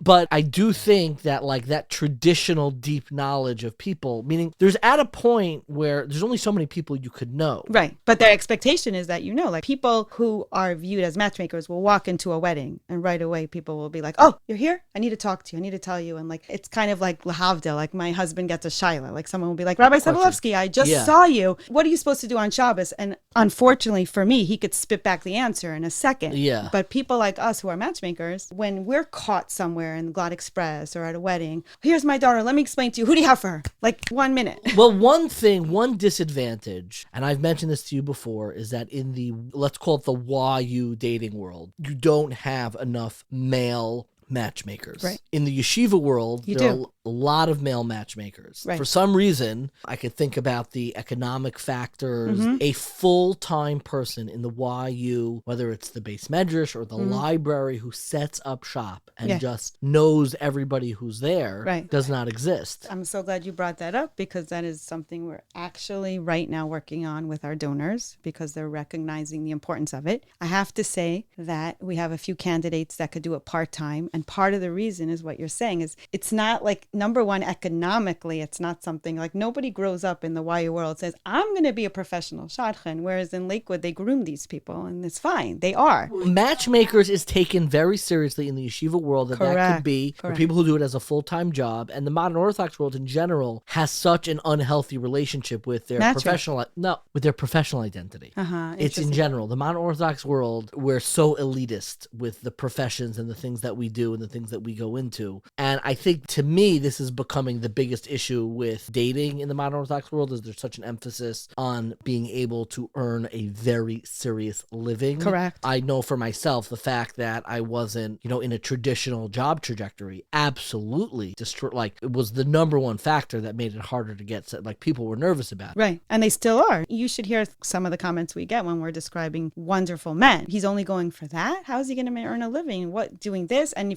I can't even say the examples, because these are prominent departments in YU, and they're just knocking them. Let's talk a little bit about the educational component, because that's a big part of this. And I want to hear what you offer and what you do. To me, there are two parties when it comes to dating. There are the actual people who are dating, and I believe their parents. I think both of them need deep education on how to manage this process. What do you offer in education when it comes to dating? We used to, and we still do, have a lot of educational platforms, forums on campus, out of campus, in different communities. Even next week, I'm speaking on the men's campus, Mindy's speaking on the women's campus. I think we're on a panel together. Yes, we're on a panel together. We have the most fun Very when excited. we're on panels together. Us and Rabbi Newberger for lunchtime. That's a repeat. Us three were on a panel together. Yeah, so that's exciting. And then there's a Rebbitzin conference that we're going to speak at. So we do a lot of in-person educational panels. But since COVID and since the whole creation of podcasts like 1840, we have learned that many people are enjoying listening to education and entertainment online through whatever they're listening. What's the name of your podcast? Ours is called Candid Date, to be candid conversations about dating and marriage. And so far we released already 40 episodes. Wow. Who hosts it? We had different faculty members on campus who were great hosts. They did it for the first 2 years. Now we're transitioning to other hosts,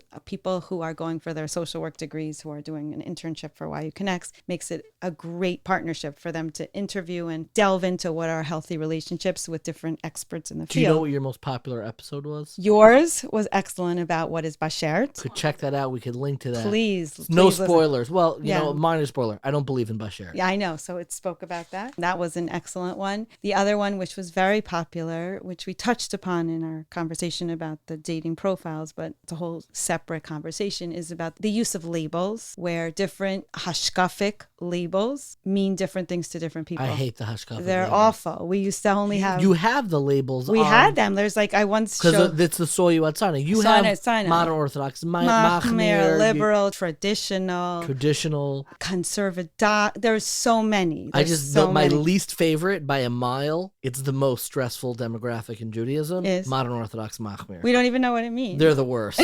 No, they take the stringencies of every community. Right. I need to take Advil when I meet the Modern Orthodox Machmir crowd. It's so confusing. Oh, Lordy. The challenge is that the operational definition, the real challenge is that the operational definition of each one of these labels means something completely different to two different people. That is why I like objective measures. Right. I think about dating, I hate to say it, like an economist. I've mentioned this before. There's a theory called information asymmetries and signaling, where two parties don't have the same amount of information about one another. How do they signal to one another that they, in fact, are of the value that they hope they are worth, so to speak? No, but ask people, is he Modern Orthodox Machmir? Like you said, this is a new term which I really don't like. Is he a flip out? Does he carry himself like a flip out? Is he yeshivish? Is she yeshivish? You have to hear how they define so differently. I want you to know, I tell my students, I love them. Always people who are trying to be yeshivish in my classes in YU. I was looking at a Bubala. I love all of you. None of you are yeshivish. Right. That's funny, because my son in Lakewood says to me, they have no clue. They have no. What yeshivish means. I love them. I know you're wearing a hat and jacket to my Cy Sims public policy class, but Bubala, you're not fooling And you're the not fooling funniest anybody. part is that when we have these conversations in the house, and my kids will say to my husband, "Are you yeshivish?" And he always says, like, "What happened to just plain Torah mitzvos?" Like, that's But my that label. doesn't work either. Doesn't work Labels either. are necessary. Labels Right. are necessary. But they're confusing. They are very, Very confusing. confusing. I like objective measures. I like, do you watch television, aliyah, hair covering, kosher. We need some metric, some what I call like a currency, Right. where it represents value, so you don't have to unpack institutions you're affiliated with. So what advice would you give people who are in this world, whatever age they are? They're trying. They're doing their very best. Do you ever tell people maybe try other systems of dating? Mm-hmm. I mean, I tell people that they should try everything in today's world if they're really looking to get married and they're really at that stage where they feel like, okay, it's time. I really want to meet someone. They should try everything. They should definitely try the YU Connects database online system. However, it's not the only system. So we also meet with people on Zoom who don't want to sign up on the online system. And we have shadchanim who every single week meet with dozens of women Wow. and men online, 15 minutes, a Zoom meeting, just to meet them and get a feeling for them if they don't want to sign up. If they do want to sign up, of course, it makes it easy for us to match them up and also keep track of who's dating who. But if they just want to meet matchmakers on a Zoom, that's also something they should do. There's many, many different apps. And what about parents? What should parents do? Education for parents. Parents are so clueless and Trying their best. They're trying their best. I call them clueless. You said they're trying their No, best. we're Let's all split the trying- difference. Everybody's trying their best. We're all trying our best. Some people are trying too hard. Too hard, right. So when we try too hard, even now myself, when I have a child dating, like I sometimes ask myself, am I trying too hard? Am I not trying enough? And it's something that we have to ask ourselves all the time. When we're too aggressive and too assertive and it's too much and it makes the person dating feel completely burnt out and vulnerable. And they feel the yuck. anxiety. They soak it Yeah, up. it doesn't make them feel good. At the same time, if we just sit back and do nothing, they might not like that either. So it needs that balance of networking on behalf of, adult child in the way that the adult child is most comfortable with, as opposed to not. And then after that, networking with family, with friends. It doesn't just have to be through shadchanim. Like, a lot of times we could talk amongst ourselves and say, how about his daughter? Or how about his son? It doesn't just have to be through shadchanim. There's a lot of different resources within our community. And I also think that everybody could do something. It's not just these formal matchmakers, paid or Absolutely. unpaid. I think if everyone just had it in their own mind of, oh my goodness, I just saw him in shul, who do I know for him? It could be that that's the person who strikes the gold. My final question is really about you. How did you meet your husband, and what do you think gave you strength during that period in your life? That's a great question. I dated for 6 years before I met my Okay. husband. My husband also was close to 30 when we met. Okay. So I feel like we've had enough dating history, each of us on our own level. Yeah. The way we met is somebody who literally met me for 1 minute. 1 minute I was in Wurzweiler. I came for the summer to do an internship for social work, and I was staying at someone's house who was kind enough to host me for the summer. Someone from LA who lived in Passaic, and she hosted me for the summer so that I could do Wurzweiler and go every day to YU. I came downstairs one day and she told me, just meet my Aunt Sandy. Meet my Aunt Sandy Frizziger from Riverdale. And she said to her, Aunt Sandy, this girl needs the frummest boy you know, because she was from Riverdale and she thought me like she didn't know who she knew. Yeah. And she's like, the frummest boy I know who's still single in Riverdale is Tzvi Sobolewski. So she said, okay, let me try that. And that was it. 2 seconds I met her and that's what she said. The frummest boy that she knows. Again, whether he was the frummest boy, I was the frummest girl, who only knows? I don't think we are. I think you are. Thank you. But that's why I always say, like, it doesn't necessarily mean that the person who sets you up has to know you so well. Focus more on the idea as opposed to the messenger. Don't focus so much on who's giving the suggestion. Sometimes people don't take suggestions because they're like, that person doesn't even know me. Who is that person? Yeah. I always say, forget about that. Who's the suggestion? So with Tzvi Sobolewski, that suggestion, the next day I went back to Wurzweiler and I asked one of the Kollel couples walking with a stroller, did you ever hear of Tzvi Sobolewski? And they're like, oh yeah, he's a great boy. He's across the street. He's a Talmud Chacham. Does someone want to set you up with him? I said, yeah, say yes. That's what she said to me. Just say yes. Just try it. You didn't even ask if he watches television. I didn't ask if he watches television. I didn't even know. he used to know a lot of Gilligan's Island, but he doesn't do that anymore. You heard it here first. Yeah. I didn't ask any of those questions. I didn't know anything, but the rest was history. And then we went out and Baruch Hashem. And what gave you strength during that period in your life? What gave me strength? I was busy. I was in school. I was working, kept myself busy with other parts of my life. And I just kept at it. And I kept looking for more opportunities. Like after I finished college, I said, you know what? I'm going to go back to Israel for a year. I was already 23. I'm going to try again. Maybe I'll meet people in Israel. And that I dated, but nothing. It just kept going and going. And, you know, I just said that. You do so much to inspire so many. Dr. Rebbitzin, Efrat Zablowski, thank you so much for joining us today. Thanks for having me.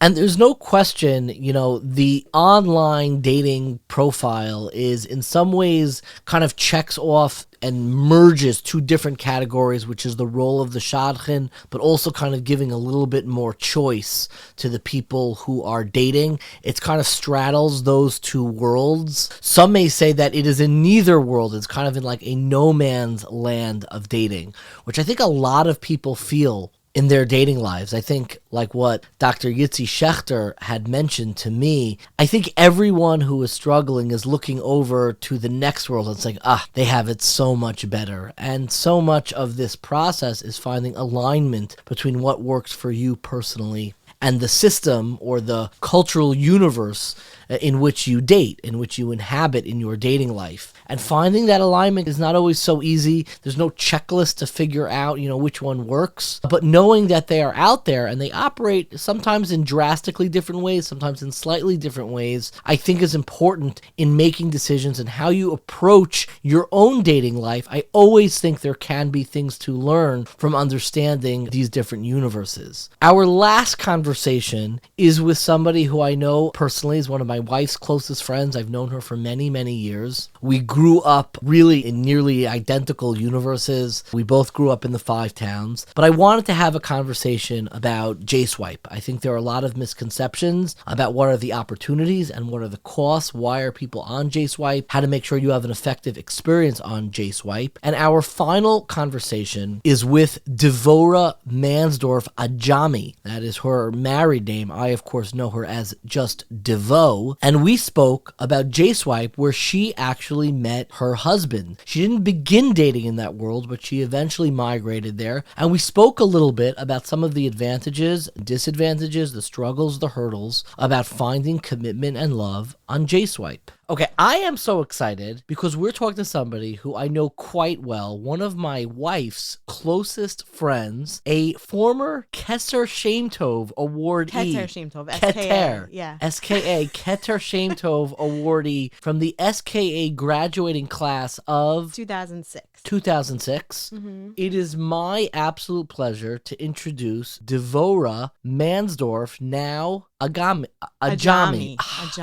Oh, Leor's going to kill me.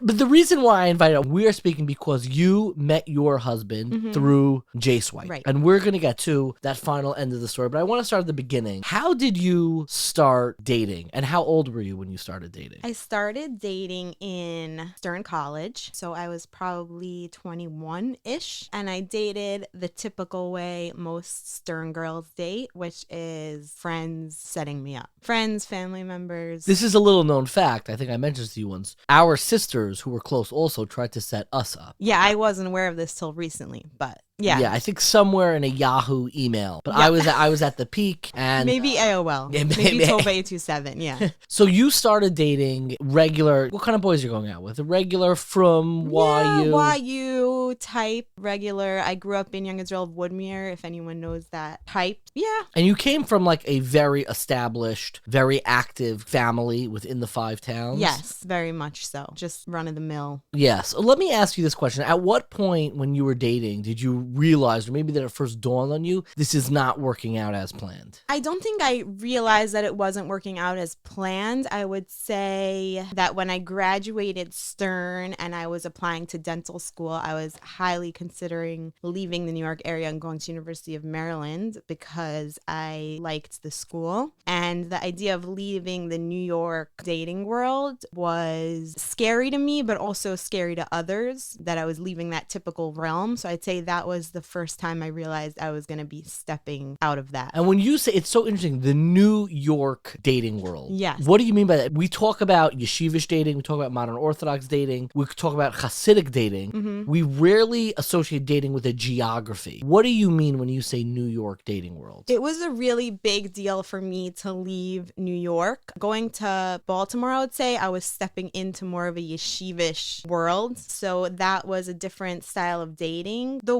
YU type single guy just stays around New York. New York. Yeah, you don't really, I'm sure there are those out there doing whatever they're doing in other places, but the vast majority of them are in New York. And when you moved to Baltimore, did you step out of dating or did you try to date within kind of a Baltimore structure and system? I didn't choose to step out of dating, but I did somewhat because the New York dating guy doesn't typically want to travel to Baltimore to date, and it's hard to date that kind of distance. So I'd say I narrowed my fields a little bit. And would you travel into New York to go on dates while you were in dental school? I would, but it wasn't a top priority, I would say. If I was traveling into New York, I wanted to see my friends. I wanted to see my family. I was happy to go on a date, but it was frustrating to go out on first dates that weren't necessarily fun when I was traveling in for, the weekend. For 3.5 hours. I'm curious how you responded, especially during this Baltimore period, or if you even got this pushback of like, you're not prioritizing dating enough. I did get that pushback, not from my family. My parents were very supportive of me going to Baltimore and,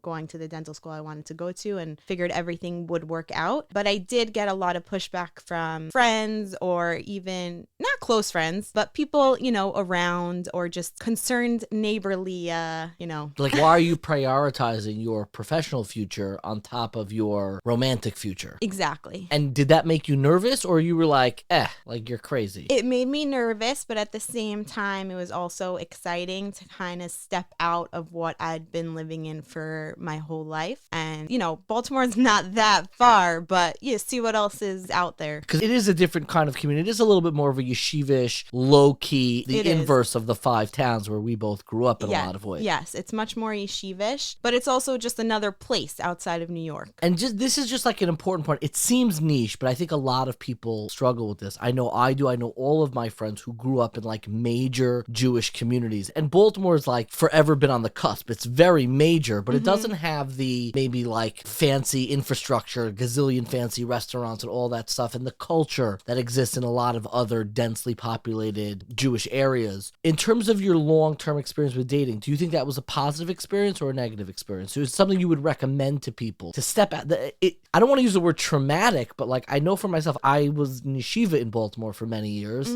You're really stepping out of the universe you grew up in. Yeah. So I would say that it was tremendously difficult at the beginning for many reasons to leave all of my friends and family. Even though they were so close, it was still so far. I was, as you're saying, stepping into a completely different world. I will say that the New Yorkers in the Baltimore area were extremely warm and welcoming. You found one another. The New Yorkers Exactly. in the it was like Exactly. the landsman. Yes. And there's something very nice about that. But I do think, although it was very difficult, it was also important for me to see what else is out there and just step out of what you've grown up with your whole life and just get a feel for other communities, other areas, gain some independence, not just for yourself, also from, that dating world, what you're expected to do. So you graduate dental school. How old are you at this point? I think 26. Super young. Super young, 26, 27. Yeah, super young. Did you but feel also, young? I felt like I was at that cusp age, young, and then in my community turning towards the older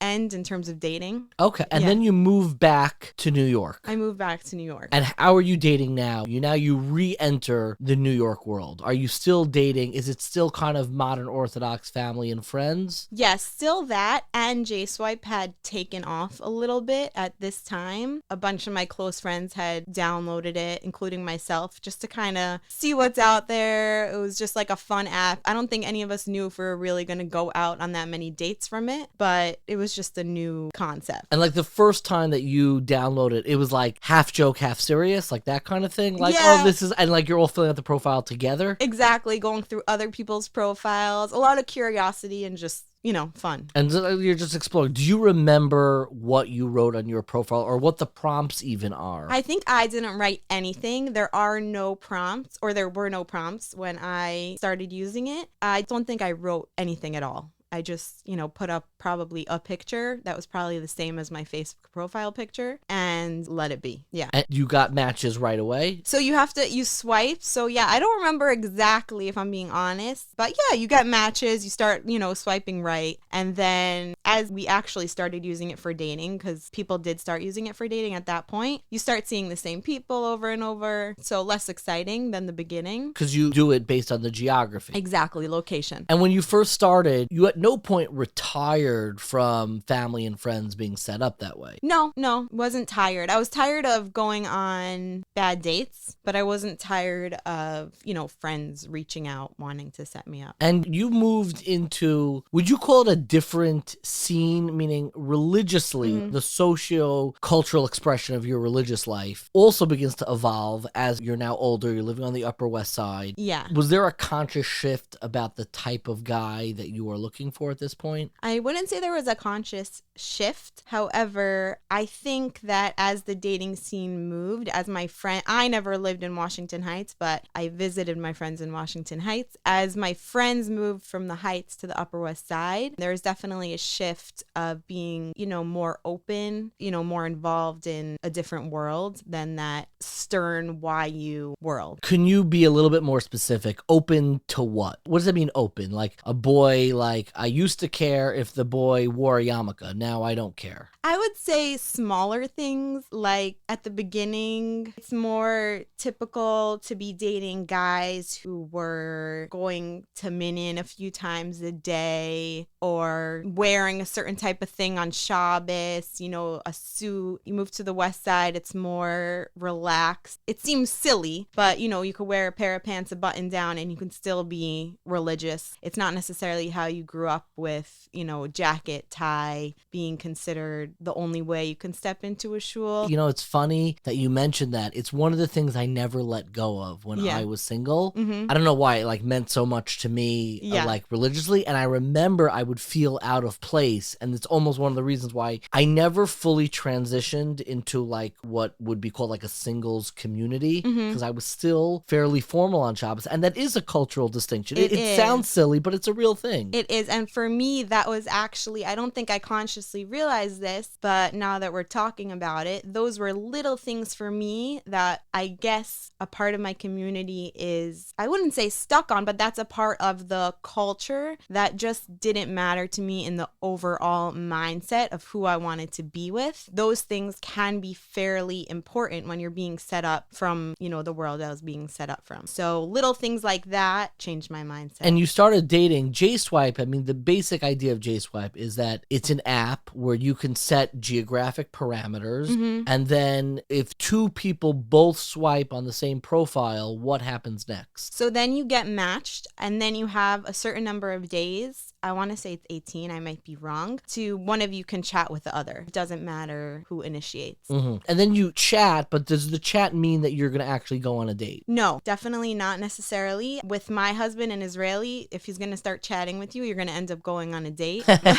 But with a lot of the Upper West Side guys are just around, not necessarily. They could just be chatting. You might not want to go out. They might not want to go out. You match, but you're still not. You might not even chat. You might just have matches that are just there and you just never chat. And then you pass them on the street or you see them in shul. Yeah. And you're like, oh, I matched with that guy. But you say that in your head. You don't actually. Or to your friends. Yeah. Yeah. It just didn't go anywhere. Yeah. I don't need you to comment on this, but you did live in kind of the Upper West Side cultural world for a while. Yes. There is a part of it that I guess when I was single, I don't think about it that much anymore, though I know people, who are still, in it, so to speak. There was this reputation that you can get stuck stuck in that world. Yes. I think from a distance, I was scared of that. And so I never did move to the Upper West Side. And there is this is from a distance. It's not coming from a judgmental space, but it's kind of dovetailing on the experience you had, which is that, like, you have the situation where the guys, they all know each other. Yeah. Like, you knew a lot of guys. It wasn't forbidden for you to talk to a guy or even, like, text a lot. I'm sure you knew guys. Yeah. But there's something that is like a block to the actual romantic date. And I'm still not sure what that is, but what you're describing, I did start to feel a few years into the West Side, feeling a little bit stuck. You know, it centers around Shabbos meals, Shabbos. You're inviting the same girls, the same guys. You all know each other. You might have gone out on, you know, a few dates with a few of them from meals, but for the most part, it's just that circular, knowing the same people, doing that same thing every single week. And it's so obnoxious, and I know I'm saying it obnoxious. And, like, I want you to react in Devora now and Devora when you were kind of in your late 20s, very early 30s,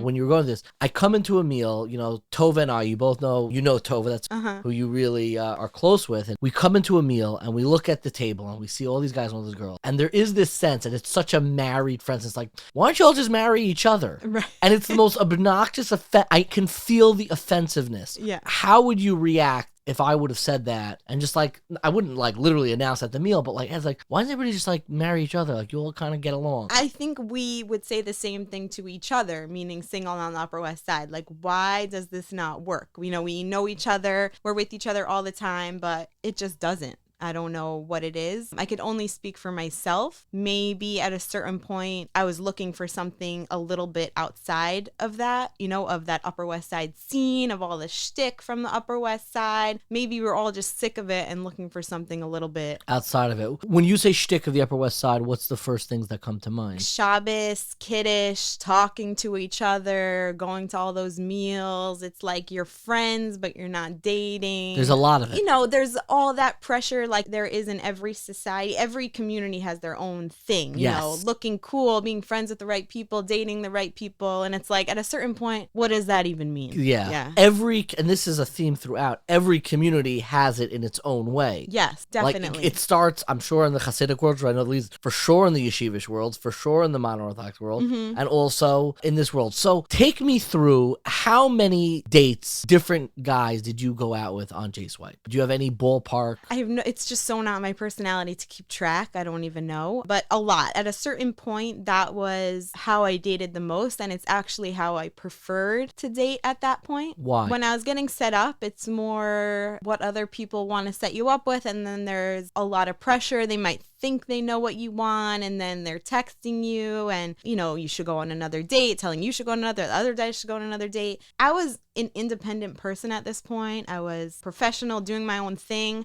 I appreciated the ability to kind of take charge of my own dating life. Did you feel like getting set up by people, did it feel infantilizing at a time? Is that? It felt like it was just pushing me back into, not like being in high school, but being in college, where it's like the married people or the people who are setting you up, they are the ones who kind of have the control. They're the arbiters of, like, real life. Yes. Like, we live in the real world. Yes. And let's reach our hand out and, like, say, do you want me to pull you up into the real world, or do you want to stay in your single dungeon? And it can turn kind of patronizing because they think they know what's best for you. I have a specific memory coming to mind of a friend setting me up with someone, and I went out on a couple of dates with them, and it was just definitely not for me. And I told them, like, thank you so much for setting me up, but, you know, it's just not for me. I just don't feel we connect. And I remember him saying to me, what does that mean? Have you ever connected with anyone? Do you know what that means to connect with someone? That to me was the epitome of the frustrations of dealing with being set up by others. I'm like, double check, that was not me. No, definitely not. Yeah. Yeah. It is painful when all of your relationships are mediated. That's really hard. I mean, you know, I met Tova at work. Yeah. And there was something refreshing to have an unmediated relationship. It doesn't work for anyone. There are real costs to it. I want to talk about one cost, which you don't have to comment on, but I want to dispel. I spoke to a few people who are still in the dating world, and I asked them about J-Swipe. And they said, I don't feel comfortable on J-Swipe because it is a portal to and I'm just going to say it straight out, Mm-hmm. hookup culture. Mm-hmm. Do you think that that is a fair characterization or an unfair characterization? Meaning, just to be clear to our listeners who vary, Mm-hmm. there is this like characterization of J-Swipe that this isn't dating for marriage, it's dating for people to just have quick, experiences, sexual experiences with one another, hook up with one another, and then like sayonara. Mm-hmm. So I understand that. It wasn't my experience. I think that if you go onto the app knowing what you're looking for, you can weed out those people and shut those things down pretty quickly. There are definitely going to be,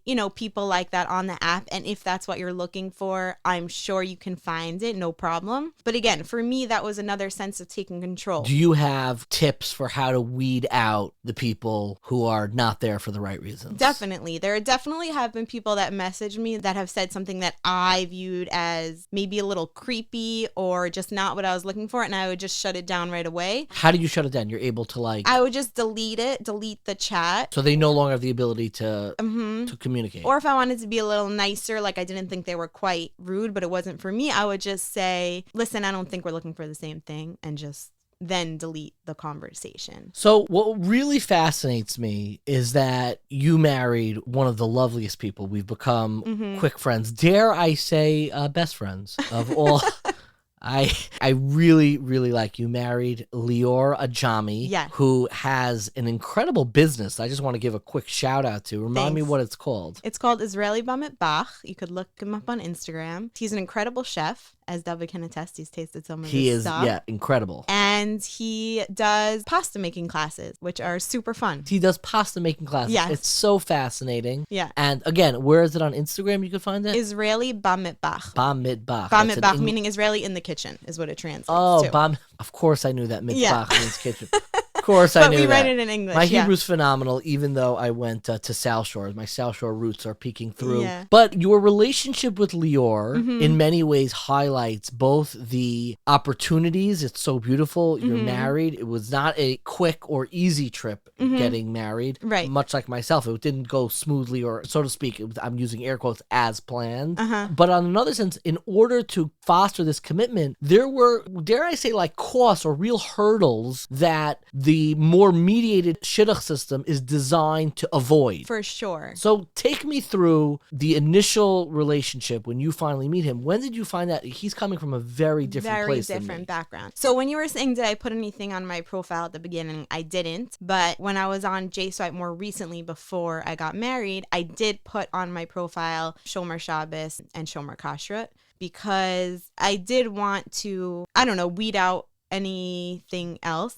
And this is one of the things that, I appreciate about J-Swipe, or about the ability to take control a little bit more of your own dating life, even if Lior isn't someone, because Lior comes from a Masorati background. I mean, he came from like a traditional, like in America, it wouldn't be called Orthodox. Right. But it's not another denomination. It only exists in Israel almost. Like It his really family only is from exists where in again? Israel. They're from a moshav called Shtulim, which is like 15 minutes from Gaza. It's close to like Ashdod area. And yeah, exactly. It only exists in Israel. They would consider themselves religious, but in our Orthodox world, we would not call it religious, where we come from. And we wouldn't call it Shomer Shabbos for sure in that home. Right, but they do keep the Shabbos in their own sense, his family, Mm-hmm. and Kashrut as well. But again, not in the modern Orthodox traditional sense. And they're deeply Jewish. Deeply. That's yeah. not even a Yes. question. Yes. And they have a basic education that you would get in like the Israeli public school system. Right. So right. there are gaps in that because it's very Tanakh centric and not so familiar with like Mishnah, Gemara. Exactly. I would say that Lior often quotes things from Tanakh that I am not familiar with, but I have a very different education, and I'll speak about things that he's not familiar with at all as well. It's fair to say, and you become, you would never have been set up with your husband had you been, it was mediated through friends. For sure not. For sure not. So at what point you finally meet him, Mm-hmm. your first date, I just want to ask, was he wearing a yarmulke? No. Was that already like different? It was already different, and for sure if it was anyone but Lior, it might not have progressed, but I liked him as a person, and we spoke about very real things from the very beginning, and I could see early on who he was and what he was interested in and how he felt about religion and Judaism, without all of that. The process of making a commitment with somebody who in the world that you came from, if this was mediated by family or friends, is not easy. I'm sure there were many people whispering to you, Devora, like, what are you doing? Like, extremely difficult, I would say. Very, very difficult. And if I wasn't very sure, it probably would not have progressed. At that point, though, if we're talking about Upper West Side shtick, I felt that Lior was more religious than any of the guys I was being set up with from the Upper West Side. His relationship with spirituality, with God, with Judaism was just so much more real and connected than any of the people I was dating. It's interesting because in a way, Lior, his education and relationship to Judaism was kind of unmediated through traditional, typical institutions. Yeah. The same way that your relationship itself was unmediated by family and friends. And just the difficulty of that is like when you introduce them, and the mediation, allow me to say, it wasn't just religious difference, it was professional difference. Yes, very Meaning much. you came, and we don't talk about this enough. I think in the modern Orthodox community that we both came from, we grew up a few miles apart from one another. Our families are more or less on the same page. You could nitpick different, important distinctions, but more or less in the same exact universe. One of the major emphases on dating, and I think it's gotten much more intense. It's not just religious, same page, but professional. What is this person doing for a living? And I'm curious, how did you tackle that? And it was almost compounded by the fact that you're not just a slouch. I mean, I don't look at any job as good or bad, but you were an endodontist. Yeah. I mean, you have you know what I mean? Like, yeah, I first had to teach Lior what an endodontist was. But yeah, that was a big deal for me too. That was something that I had to the professional component. Grapple with myself. The education component, the background component in the New York area, again, I can only speak from the area I grew up in, it is expected that once you graduate high school, go to Israel for at least a year, you will then go to college and do whatever you do. It's a little bit more than that. Yeah. You go to college and you'll get a white collar job that pays, maybe starting low six figures of it, and you'll work your way up. I mean, it's not just you'll become, you'll write poetry. Yeah. It's a little bit more than that. Right, you're right, 100%. Lior had a very different background. He served in the Israeli Navy for 6 years, and then he moved on to become an investigator with the Israeli police forces. But for me, it was hard to deal with the fact that he did not go to college, even though he is someone that was working very hard in a very different way. And it took me a little bit of time for me to realize how motivated and driven and smart he is, even though he didn't go that typical route. So two very different backgrounds and both respectable. And I think it just takes time to kind of merge the two and figure it out. I think this is a very instructive story that a lot of people grapple with. And I just want to emphasize, because I think too much of the dissonance, we often wink and we say it's religious. A lot of time it's professional. Yeah, like that's coming true. home and saying, Mom, Dad, I have this great guy. And